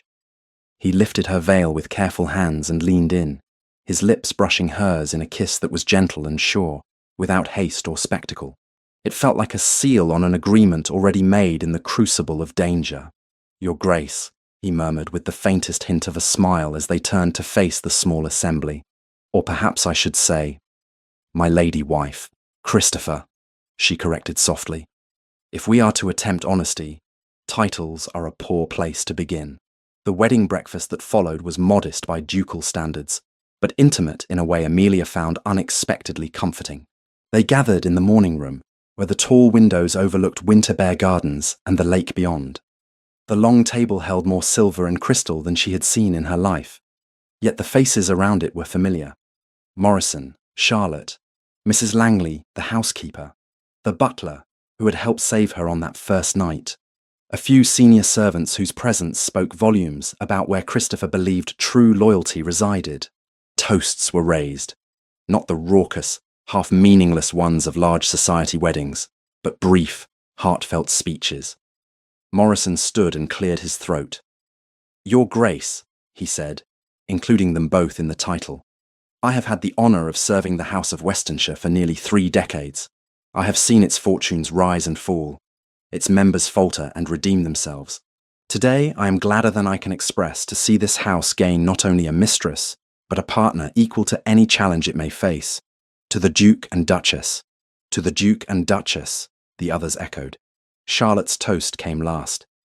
"I will not pretend," she said, eyeing them both with a keen gaze, "that this is the marriage I anticipated for my grandson. I imagined alliances, dowries, titles to match his. What he has instead is far better. He has a wife who stood between him and death when she might have run, a woman who did not crumple when her world fell apart, but remade herself from the pieces. You will make this house stronger, child. She lifted her glass. To courage, and to those who recognize it in each other. Later that afternoon, when the guests had retired and the house had quieted, Christopher took Amelia on a tour not of the public salons she already knew, but of the practical heart of Westonshire. Now that you are truly mistress here, he said, as they descended the back staircase, you should see more than the drawing rooms and dining tables.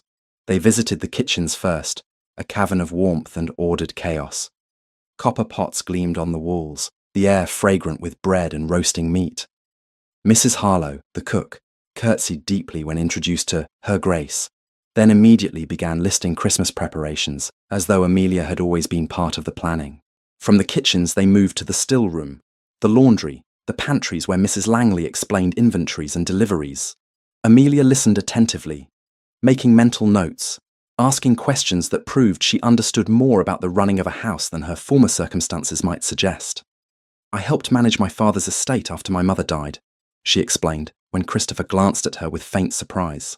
When he was indisposed, someone had to see that the staff were paid and the larders stocked. I learned more than he ever realized. Then Westonshire is fortunate, he said simply. The following days introduced a new routine. Mornings were often spent with Mrs. Langley, going over menus, accounts, linen rotations. Amelia learned the names of every maid and footman, not out of obligation, but genuine interest. That same impulse carried into her interactions with the tenants. Christopher accompanied her on her first formal round of visits as Duchess. They rode together across damp fields, where winter wheat had just begun to show green against the brown earth. The cottages varied in size and condition, but each bore signs of careful stewardship. Fresh thatch here, new window panes there. At each stop, Christopher dismounted first and offered her his hand, presenting her not merely as an ornament, but as someone whose role carried weight. Mrs. Fletcher, he said at one small stone cottage. May I present Her Grace, the Duchess of Westonshire. She wished to meet the families who keep this estate running. The woman, hands dusted with flour from the loaf she had been kneading, wiped them hastily on her apron before curtsying. An honour, Your Grace. We weren't expecting— I asked to come, Amelia said, smiling. I am learning my new duties, and those begin with understanding the people who live and work here. They spoke of the Fletchers' 3 children, one of whom was old enough to help with the ploughing, another bright girl who loved to read but had few books. Amelia took note of that, tucking it away among other observations that would later shape her proposal for a school. As weeks turned into months, winter began to loosen its hold. Snowdrops appeared in sheltered spots, then crocuses, then the first shy daffodils. With the changing season came a subtle easing in Amelia's posture. She no longer flinched when a servant addressed her as Your Grace. The title began to feel less like a borrowed cloak, and more like a mantle she could bear. Public life, however, remained cautious. Christopher accepted only a fraction of the invitations that poured in. When they did venture into society, it was on their terms. They attended a small dinner given by an old political ally of Christopher's, where the conversation revolved more around parliamentary bills than whispered scandal.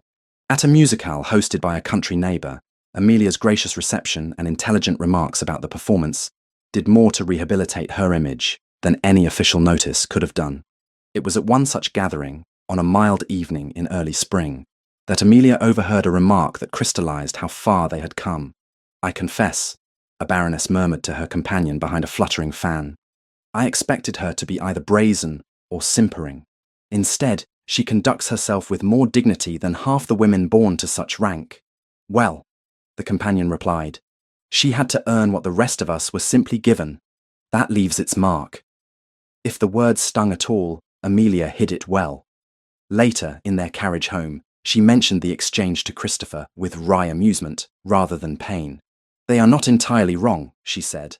Having to earn something does indeed leave its mark. Does it trouble you? He asked. It used to, she admitted. Now, not as much. I would rather be known for how I conduct myself than for which title my father held. Their relationship deepened in the quieter moments that never reached gossip columns. Evenings by the library fire became a cherished ritual. They read aloud to each other, debated over history and politics, played chess with increasingly matched skill. On nights when duties or travel had kept them apart during the day, those hours felt like a homecoming within a home. Spring turned towards summer, and with it came a new kind of anticipation. Amelia missed her courses. At first, she attributed it to the disruption of travel to London and back, then to the stress of hosting guests. But as days stretched into weeks, the pattern became impossible to ignore. She stood one morning by the tall windows of her dressing room, looking out at the gardens now riotous with roses. Her hand rested lightly on her abdomen, where there was as yet no outward change. When she told Christopher that evening, his reaction was nothing like she had feared, and everything she had not dared to hope. "We are to have a child," she said simply, watching his face. For a moment, he simply stared, as though he had not understood the words. Then the meaning settled, and something raw and unguarded crossed his features. Joy warred with fear, both visible and equally powerful. "A child," he repeated. His voice was rough. "Are you certain?" The physician confirmed it this afternoon. He sank into the nearest chair, as though his legs would no longer support his weight. Amelia moved to stand before him, her hand still resting on her stomach. "I know what this stirs up for you," she said quietly. "We do not have to pretend otherwise." He looked up at her, the past flickering in his eyes, the long-ago cries from behind a closed door, the silence that had followed. "I lost them both last time," he said. "I lost the woman and the child. I do not know if I can survive that again." "Then we will do everything in our power to prevent it happening again," she replied. "We will find the best physician. I will follow every instruction. And we will remember that this is not the same story. I am not Caroline. You are not the man you were then." His gaze dropped to her hand. Slowly, he covered it with his own. "Are you afraid?" he asked. "Yes," she answered honestly. "Of many things, but not of this child itself. Whatever comes, it is a part of us both, and I find that I want it very much." He exhaled, some of the tension easing from his shoulders. "So do I," he admitted. "More than I thought I ever would again." He rose, drew her into his arms, and held her as though she were the only fixed point in a world that had shifted under his feet more than once. Outside, the summer breeze carried the scent of roses through the open windows. Inside, for the first time since Amelia had run into his arms that night in London, the future felt not like something to be survived, but something to be walked toward together. 1 year into their marriage, Amelia stood at the window of her dressing room overlooking the gardens of Westonshire Park, her hand resting unconsciously against her abdomen. The late spring morning was brilliant with colour, roses climbing the stone walls, lavender nodding in the breeze. But her attention remained fixed inward, on the small, insistent certainty growing within her. She had suspected for weeks. The missed courses, the faint nausea that overtook her some mornings, the strange exhaustion that settled over her by afternoon, despite having done nothing particularly strenuous. But suspicion and certainty were different creatures entirely, and so she had sent quietly for the village physician, Dr. Matthews, asking him to call under the pretense of discussing the school's health curriculum. The examination had been brief and discreet. When Matthews straightened and nodded with professional satisfaction, Amelia felt her heart stutter. "Congratulations, Your Grace," he said simply. "I would estimate you are perhaps 6 to 8 weeks along. You appear in excellent health, but I would recommend consulting a London specialist as the pregnancy advances. His Grace will wish for the very best care, I'm certain." Now, hours later, she stood alone with the knowledge, testing its weight. A child. Their child. The thought filled her with a joy so fierce it frightened her, tangled as it was with the memory of Christopher's first wife, Caroline, who had died bringing a child into the world that never drew breath. She found Christopher that evening in the library, his usual refuge after a day spent managing estate business. He sat in the leather chair by the fire, a stack of correspondence at his elbow, his dark hair slightly dishevelled where he had run his fingers through it. A habit she had learned meant he was troubled by something. He looked up when she entered, his expression softening immediately. "You're pale," he said, rising. "Are you unwell?" "No." She crossed to him, taking his hands in hers. "Quite the opposite, actually. Christopher, I have something to tell you." His green eyes searched her face, and she saw the moment understanding began to dawn, followed swiftly by something that looked like fear. "I saw Dr. Matthews this morning," she continued quietly. "He confirmed what I suspected. We are going to have a child." Christopher went very still. His hands tightened around hers almost painfully, then loosened as if he feared hurting her. "A child," he repeated, the words barely more than a whisper. "Yes." She guided one of his hands to rest against her still flat stomach. "Sometime in the late autumn, he believes." For a long moment, he said nothing.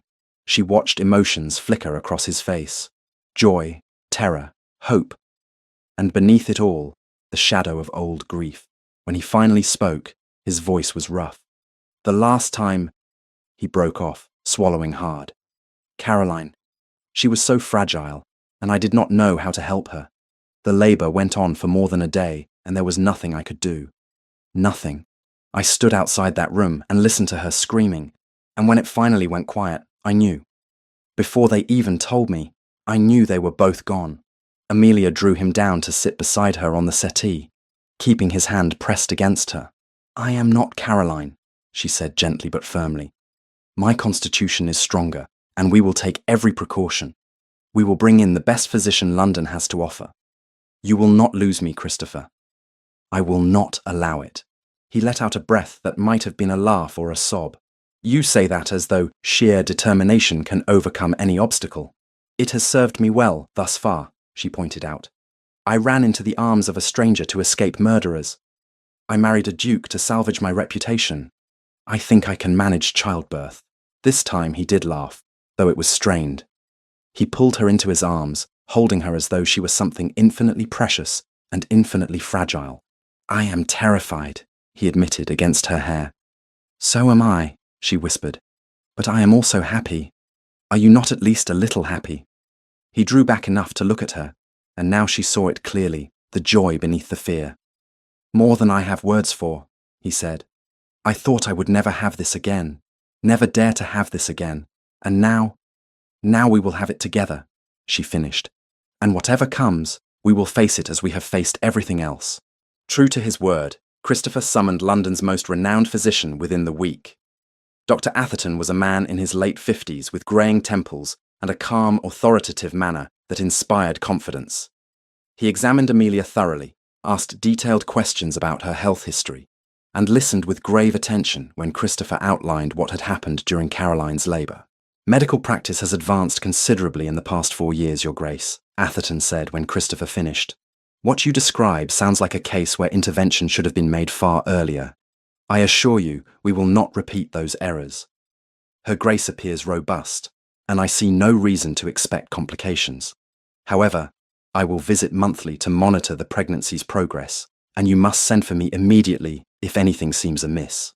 The months that followed took on a new texture.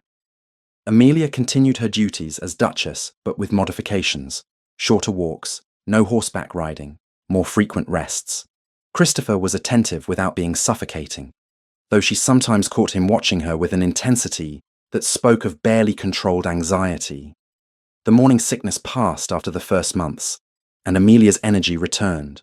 She threw herself into the school project with renewed vigour, determined to see the building completed before the baby arrived. On warm afternoons, she would sit in the garden with plans spread across her lap, making notes and adjustments, while Christopher worked beside her on estate correspondence. It was during one such afternoon in late summer that trouble arrived in the form of a letter. Amelia had gone inside to fetch fresh tea when she found the housekeeper, Mrs. Langley, standing in the entrance hall with a peculiar expression, holding a cheap envelope sealed with red wax. "This came by courier, Your Grace," Mrs. Langley said, her disapproval evident. The man refused to wait for a reply, most irregular. Amelia took the letter, frowning at the unfamiliar hand. When she broke the seal and unfolded the single sheet, her blood went cold.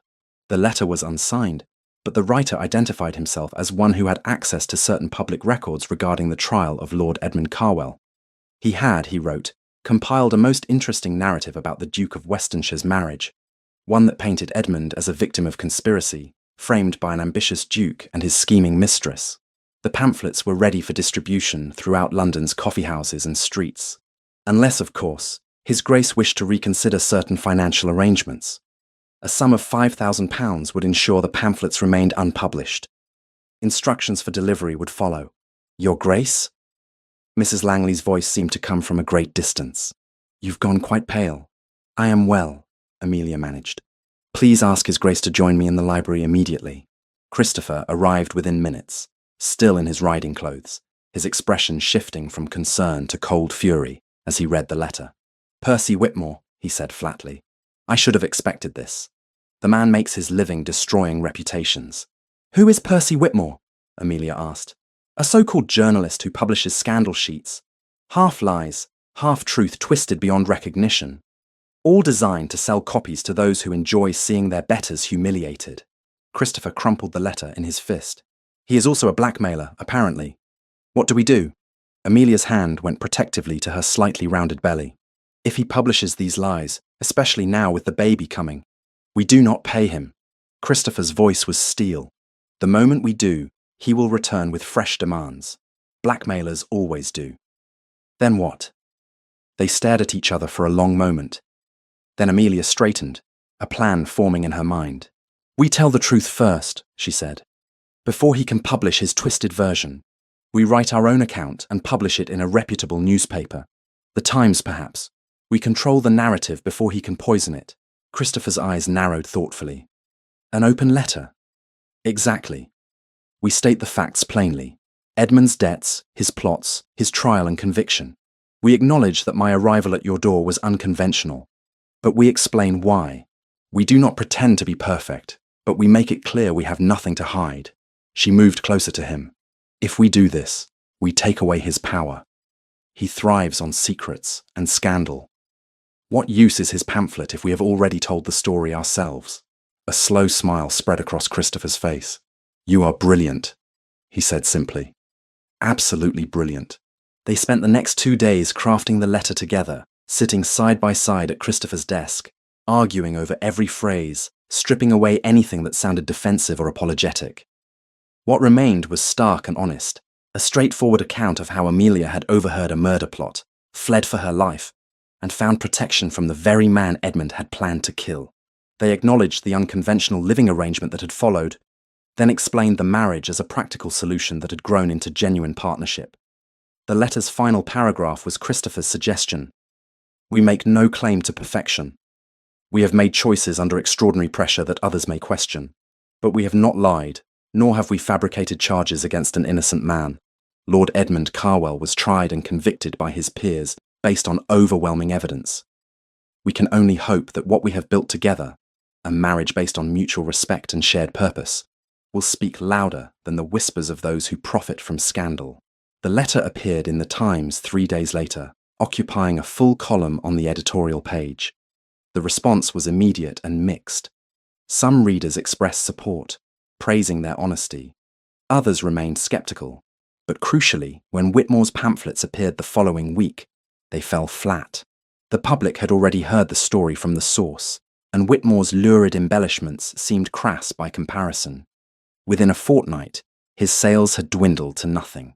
Coffeehouses that had once stocked his sheets prominently now refused to carry them. The scandal he had hoped to exploit had been diffused by the simple act of transparency. As summer faded into autumn, Amelia's pregnancy advanced steadily. By September, her condition was undeniable, her belly round and firm beneath her loosened gowns. Christopher became increasingly protective, hovering outside whichever room she occupied, insisting she take his arm, even for short walks in the garden. You are going to wear a path in the carpets, she told him one evening, amused despite her own growing anxiety. I am not made of glass, Christopher.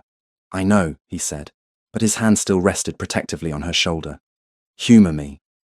The labour began on a cold October night, 3 weeks earlier than Dr. Atherton had predicted.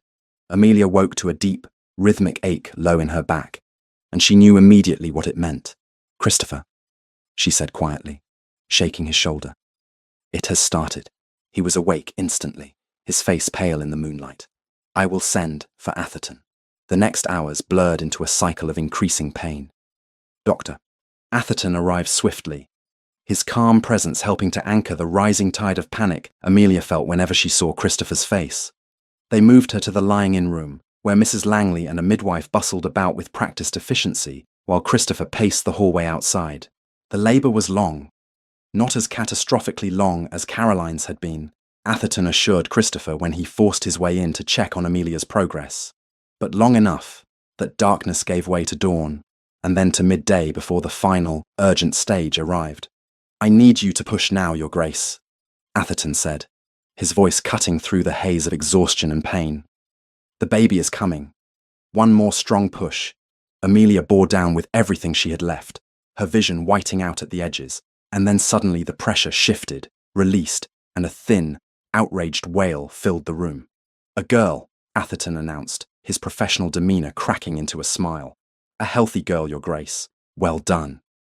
They placed the baby in Amelia's arms, and the world narrowed to the small, red, furious face scrunched up in protest at this cold new world. Dark hair, surprisingly thick, clung damply to the tiny head. The baby's fists flailed, and when her eyes opened briefly, they were dark and unfocused. "Hello," Amelia whispered, tears streaming down her face. "Hello, my darling Catherine." A tentative knock sounded at the door. "May I—" Christopher's voice broke. "Are they—" "Come in, Your Grace," Atherton called. "Both mother and daughter are well." Christopher entered slowly, as if afraid the scene might vanish if he moved too quickly.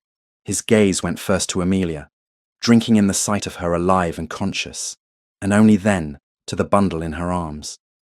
Amelia looked up at him and smiled through her tears. "Would you like to meet your daughter?" He sank to his knees beside the bed, and she carefully transferred the baby into his arms. For a moment he simply stared at the small life cradled against his chest, and then his face crumpled. "She is perfect," he choked out. "She is perfect, and you are alive, and—" He could not finish. Tears ran unchecked down his face as he bent to press a kiss to Catherine's forehead, then to Amelia's. "Thank you," he managed finally. "For her, for surviving, for all of it." In the weeks that followed, Westonshire Park reorganised itself around its smallest inhabitant. Catherine proved to be a healthy, strong-lunged baby who made her needs known with impressive volume.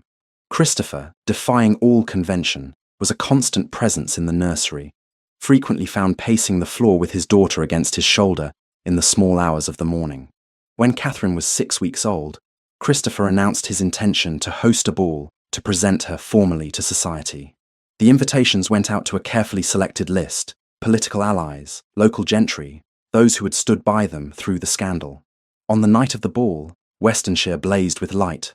Amelia descended the stairs in a gown of deep green silk that complemented her emerald ring, her figure not quite returned to its pre-pregnancy shape, but radiating a new confidence nonetheless. Midway through the evening, Christopher called for silence. "Ladies and gentlemen," he said, his voice carrying easily through the crowded hall, "my wife and I thank you for joining us tonight. It gives us great pleasure to introduce our daughter Catherine Elizabeth Vale." The Dowager Duchess Charlotte entered carrying the baby, who gazed around at the assembled faces with solemn curiosity. There were the expected coos and compliments, but beneath them, Amelia sensed something more, an acceptance, grudging perhaps, but real. Later, after the last guests had departed and Catherine had been settled back in her nursery, Christopher found Amelia standing alone in the now quiet ballroom. "Not so long ago," she said softly, "I was running through London streets, certain I was about to die, and I was a stranger." Christopher finished, coming to stand beside her. "Now look at us." She turned to face him, taking his hands in hers. "We survived, Christopher. Not just survived, we built something." He raised her hand to his lips, pressing a kiss to her knuckles. "We did," he agreed, "and we will continue to build it. Together."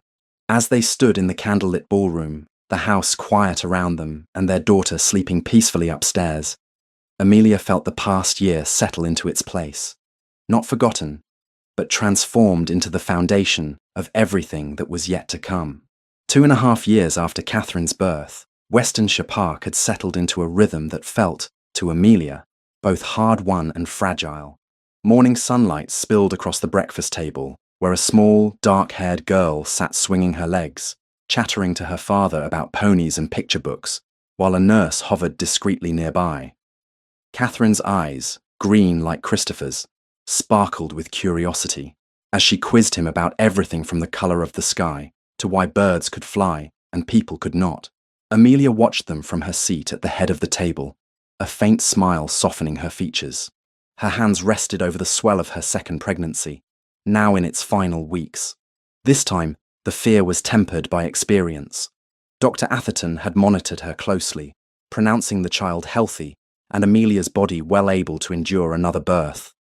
Even so, Christopher's gaze flickered to her every few minutes, as though to reassure himself she was still there, still well.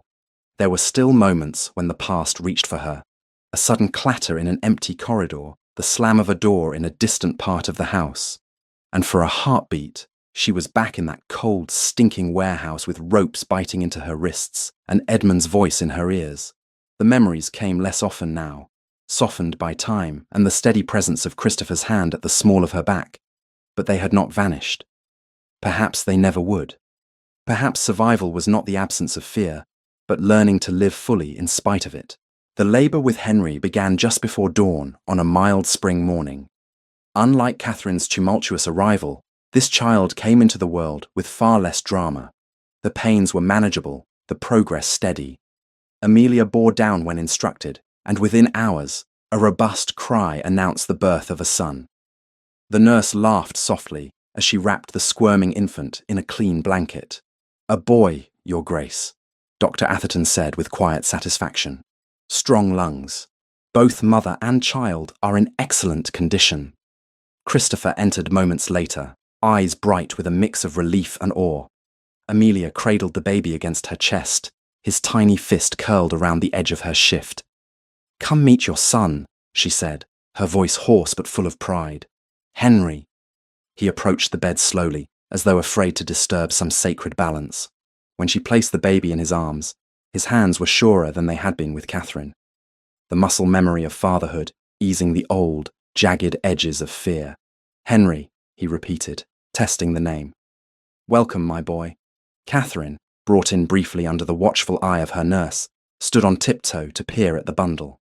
"He is very small," she observed gravely. "So were you once," Amelia replied, reaching out to smooth her daughter's dark curls. "You simply grew." "I will help him," Catherine announced. "When he cries." "You already do," Christopher murmured, pressing a kiss to her forehead. In the months that followed, the house adjusted to life as a family of 4. Christopher defied convention once more by being a present, engaged father. He carved out time each day to visit the nursery, to read to Catherine, to walk the halls with a dozing Henry against his shoulder. At first, the staff exchanged surprised glances at the sight of the Duke of Westonshire, balancing a squirming infant while discussing crop yields with the steward. But soon it became a familiar, even cherished image. Amelia, her strength returning swiftly after Henry's birth, expanded the scope of her philanthropic work. The school she had founded before Catherine's arrival now rang with the sounds of children reciting their lessons, chalk scraping across slates, and hesitant voices sounding out letters and words. Amelia visited often, sitting at the back of the room to watch as boys and girls from tenant families mastered their first books. One afternoon, she stood at the door as the children filed out, each pausing to bob a quick curtsy or bow. "How goes it?" Christopher asked, joining her on the path. "They read faster than I did at their age," she said proudly. "The master says several show real promise. There is a girl, Eliza, who devours books as though starved. I see something of myself in her. Then we must ensure she is never starved of them again," he replied. "Order more texts. If the school is to be a model, it must not lack for materials." Her efforts did not stop at education. With Christopher's support, Amelia established a small fund to assist widows and orphans of estate workers who had lost their breadwinners to accidents or illness. She visited cottages where grief still hung heavy in the air, offering not only financial relief but practical help. Arranging apprenticeships for boys, positions in the household for girls, and discreet support for those too proud to ask. Word of the Westonshire's unusual partnership began to spread beyond Kent. In London, politicians and social commentators alike noted that the Duke and Duchess seemed to operate less as lord and decorative consort and more as a team. Christopher brought forward bills in Parliament to improve working conditions in factories and mines, often citing stories he had heard from tenants or cases Amelia had brought to his attention. "Your Grace," one fellow peer remarked over brandy in a London club. You speak of children in mills as though you have seen them personally. I have not, Christopher replied calmly, but my wife has spoken to those who have. I trust her judgment. Such public acknowledgement was rare and did not go unnoticed. Whispered comments about the formidable Duchess began to replace the old, ugly speculation about how their marriage had begun.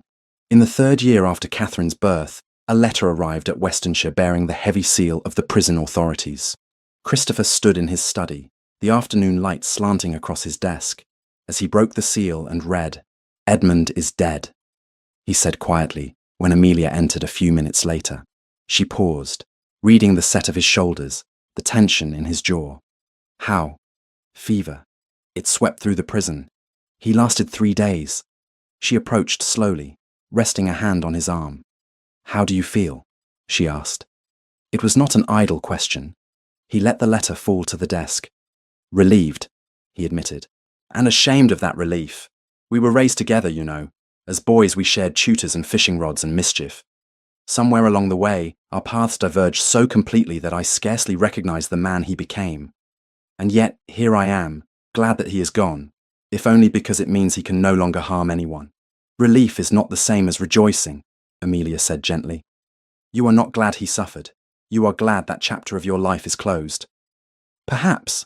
He gazed out the window at the distant line of trees. He made his own choices, but I cannot help wondering if I could have done more. Seen the signs earlier, intervened before his debts consumed him. You are not responsible for Edmund's soul, she replied. You did what you could, and when he chose violence, you stopped him from hurting others. That is all anyone could reasonably ask. He was silent for a moment, then turned to her. I would like to see his grave. Then we will go, she said. They travelled to the small cemetery attached to the prison chapel 2 days later. A chill wind swept across the uneven ground, rattling bare branches. Edmund's grave was marked by a simple stone, his name and dates carved without flourish. Christopher stood before it for a long time, his gloved hands clasped behind his back. Amelia remained at his side, offering her presence without intrusion. You had every advantage, Christopher said at last, his voice low. A name, an education, a place in the world, and yet you chose this. He shook his head. I wonder if, had our positions been reversed, I might have made the same choices. You would not, Amelia said quietly, because when faced with injustice, you acted to stop it. Edmund saw only his own desperation. He considered that, then nodded slowly. I suppose there is no use in speaking to stone. Sometimes speaking to stone is truly speaking to oneself, she replied. From Edmund's grave, they travelled to another cemetery, one that held different ghosts. The Fairfax family plot lay in a quieter corner of Kent, beneath a stand of old oaks. Amelia had not visited in several years.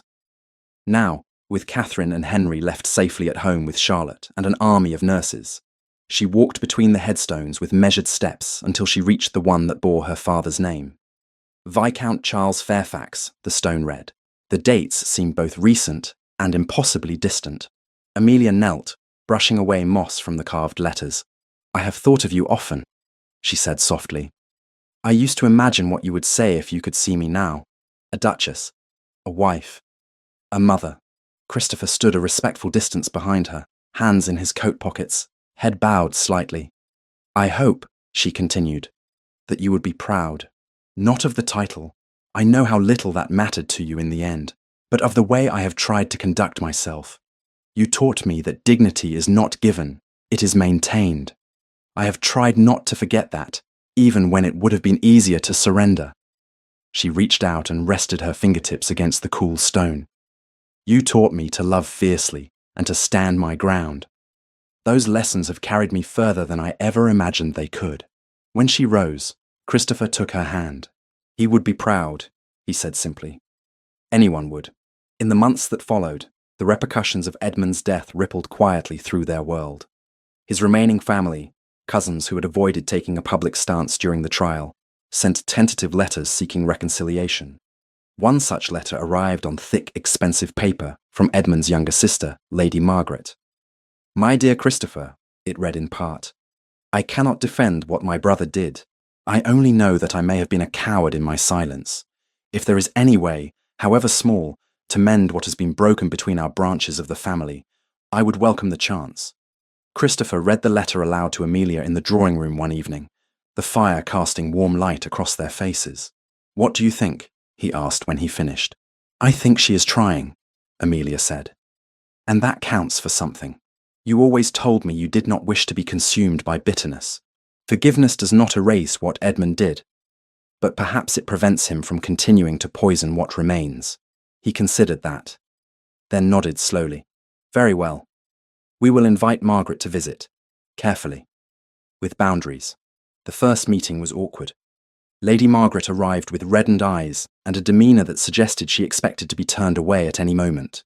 But Amelia greeted her with calm courtesy, and Christopher with reserved politeness, and over the course of several days, the sharpest edges began to soften. In the nursery, Catherine presented Margaret with one of her picture books without prompting. Henry, now toddling unsteadily, offered a sticky fistful of crumbs. Margaret laughed, the sound rusty from disuse, and some of the tension eased from her shoulders. "You have built something beautiful here," she told Amelia quietly as they watched the children play. "I am sorry that my brother tried so hard to destroy it." "He failed," Amelia said simply, "and you are here now. That is what matters." One evening, not long after Margaret's visit, Christopher and Amelia tucked Catherine into bed. The little girl, now 3, lay surrounded by a mismatched collection of dolls and wooden animals, her dark hair fanned out on the pillow.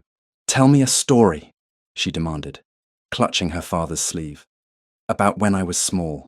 "You are still small," Christopher pointed out, sitting on the edge of the bed. "When I was very small," Catherine amended. Before Henry, Amelia exchanged a glance with Christopher. They had, between themselves, revisited that night in London many times. Telling it to their daughter, however, required a different framing. "Once upon a time," Amelia began, sitting on the other side of the bed, "there was a lady who went to a very grand party in the city." "Like Lady Harrington's ball?" Catherine asked. "Just so," Amelia said. "But while she was there, she heard some very bad men talking about hurting someone. A duke." "A wicked duke?" Catherine's eyes widened. "A foolish cousin," Christopher corrected mildly. "The duke himself was not wicked, merely unsuspecting." "The lady was very brave," Amelia continued. "She ran away from the bad men and found the duke, and she told him what she had heard. The duke listened, and because of that, the bad men were stopped." "And then?" Catherine demanded. "And then," Christopher said, reaching out to smooth the blanket, "the duke realized the lady was the bravest person he had ever met. And in time, he fell very much in love with her." "Did she love him?" Catherine asked, looking from one parent to the other. "Very much," Amelia said. "Even when he was stubborn and difficult." "Especially then," Christopher added dryly, making Amelia laugh. Catherine considered this, then nodded solemnly. "I like that story." "Good," her father said, "because you are part of it. Without that night, there would be no you." After they left the nursery and the children's breathing had settled into the steady rhythm of sleep, Christopher and Amelia retired to the library, as had become their habit. The house was quiet, the only sounds the crackle of the fire and the ticking of the clock. "It still amazes me," Christopher said, pouring 2 glasses of wine, "how close we came to never meeting. A different party, a different terrace, a different carriage route. A different choice," Amelia added, taking the glass he offered. "I might have stayed hidden. I might have pretended I heard nothing. I might have run in the opposite direction. But you did not," he said. "You ran towards danger, towards me, without knowing what sort of man I was." "I knew you were a duke," she replied. "I assumed that counted for something." He laughed, then grew serious.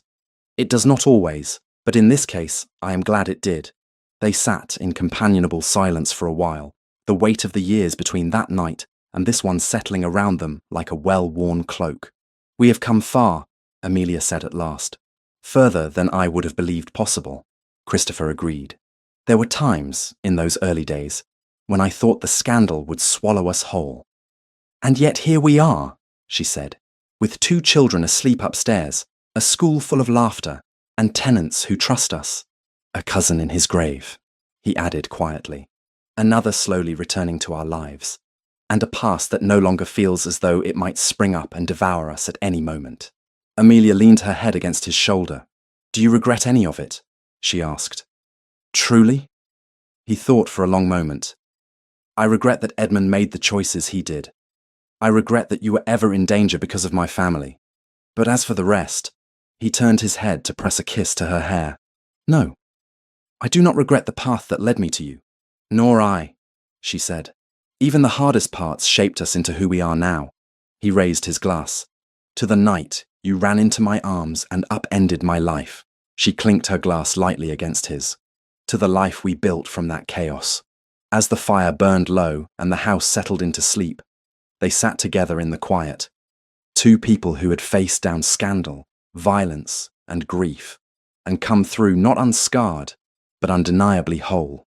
The circle felt, if not closed, then complete enough to rest upon for a while before turning toward whatever the future might bring. 7 years after the night Amelia Fairfax ran through the streets of London and into the arms of the Duke of Westonshire Park stood as a testament to how completely a life could be remade. It was late summer, the kind of golden evening when the light lingers over the hills and the air carries the faint scent of cut hay. From the nursery windows on the upper floor, the sounds of children's laughter drifted out. The high, clear voice of 6-year-old Catherine, reading something in great, dramatic tones, the answering peal of 3-year-old Henry's giggles, and the softer, contented babble of baby Thomas from his cradle. In the adjoining sitting room, Amelia watched the scene through the open nursery door for a moment before entering. Catherine sat cross-legged on the rug, a book open in her lap, carefully sounding out a passage to her younger brother, who made a tower of wooden blocks and knocked it over at particularly exciting moments in the story. "And then the knight said," Catherine began, then broke off as she noticed her mother. "Mamma, Henry is not listening properly."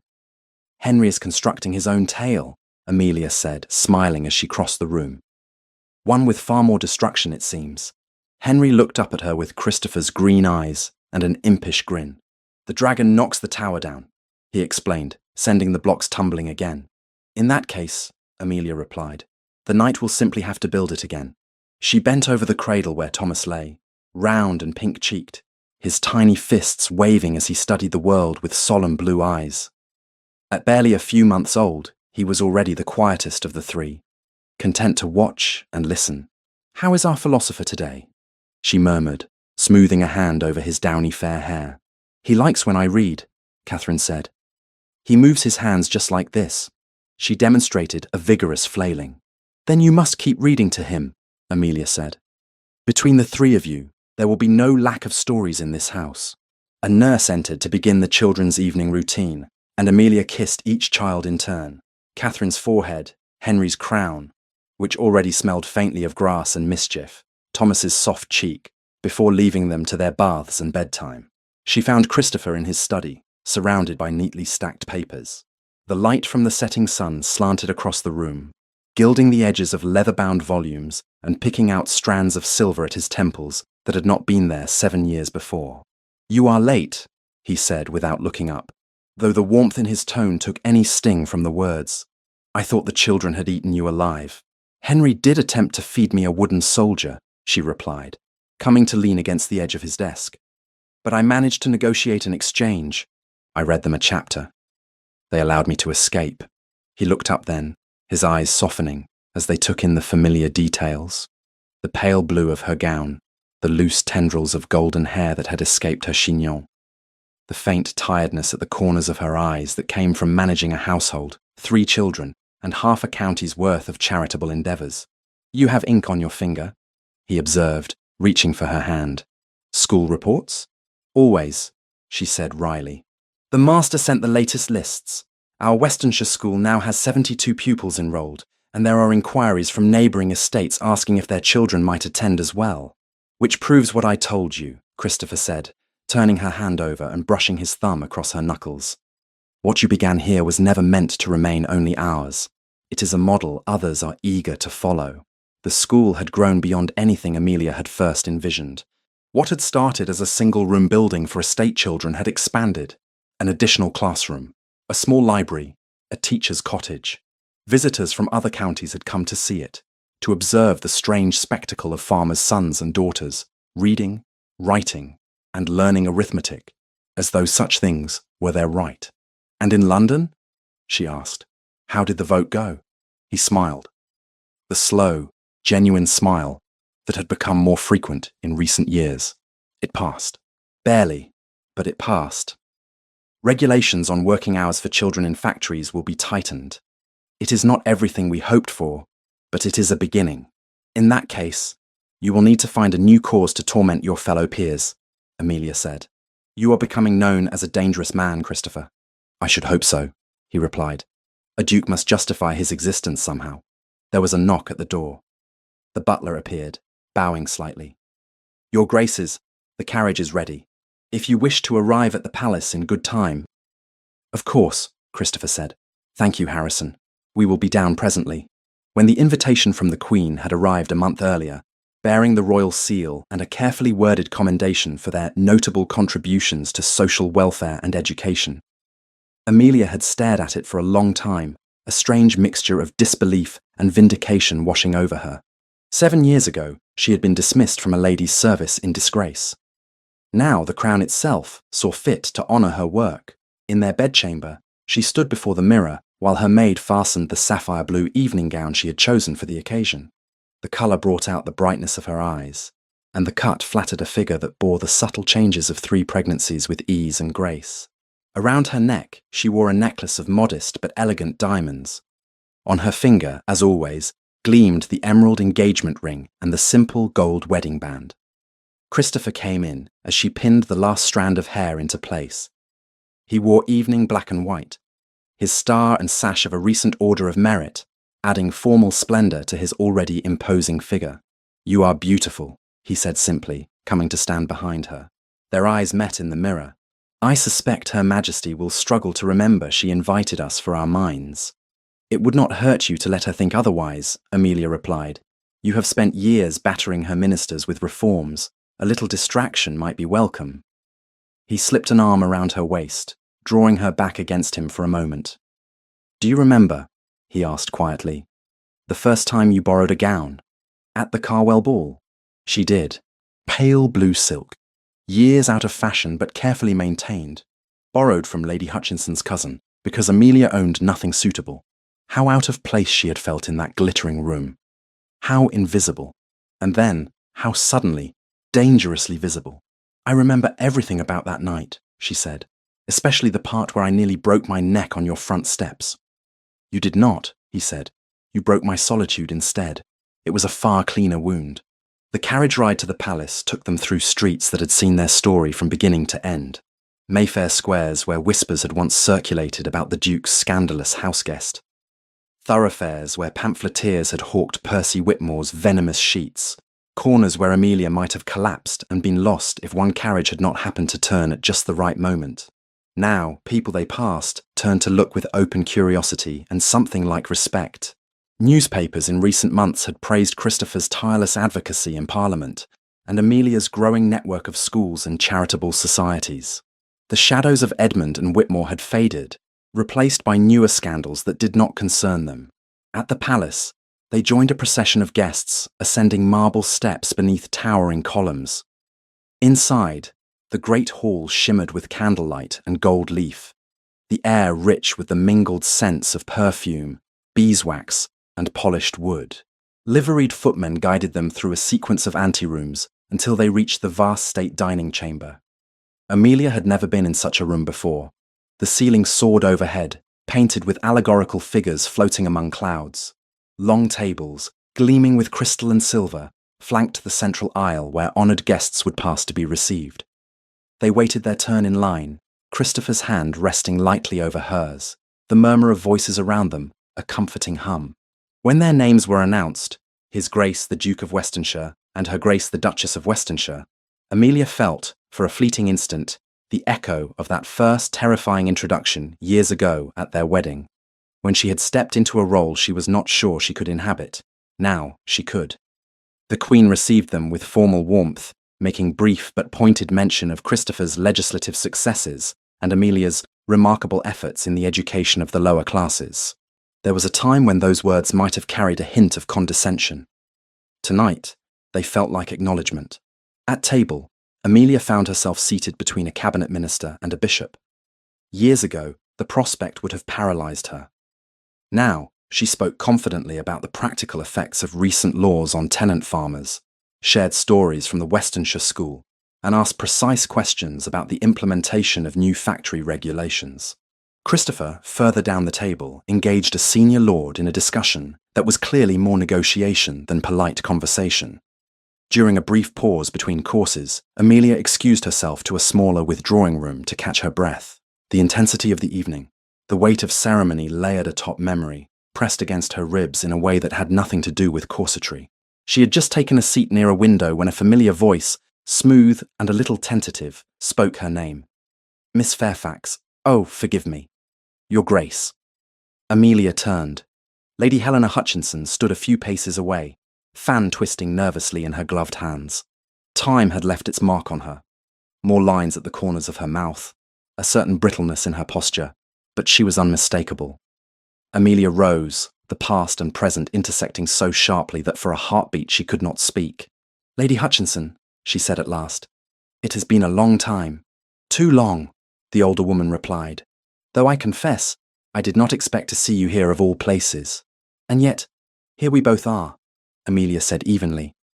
An awkward silence stretched between them, filled with years of unspoken words. Lady Hutchinson's gaze flickered away, then back, as if she could not quite face what she had done, and yet could not leave it unaddressed. "I owe you an apology," she said finally, the words seeming to cost her. "When those rumours reached me, I dismissed you without giving you a chance to explain. I believed what was convenient, not what was just. I have since learned—" She hesitated. "I have since learned that things were not as they seemed." "No," Amelia agreed. "They were not. I was unkind," Lady Hutchinson continued stiffly, "more concerned with my own reputation than with the truth or your welfare. For that, I am sorry." Amelia studied her former employer's face. Once, such an acknowledgement would have meant everything to her. Now, standing here as Duchess, wife, and mother, the sharp edges of that old wound had smoothed with time. "I appreciate your words," she said at last. "What happened then shaped much of what followed. I will not pretend it did not hurt, but I have come to be grateful for the path it forced me onto."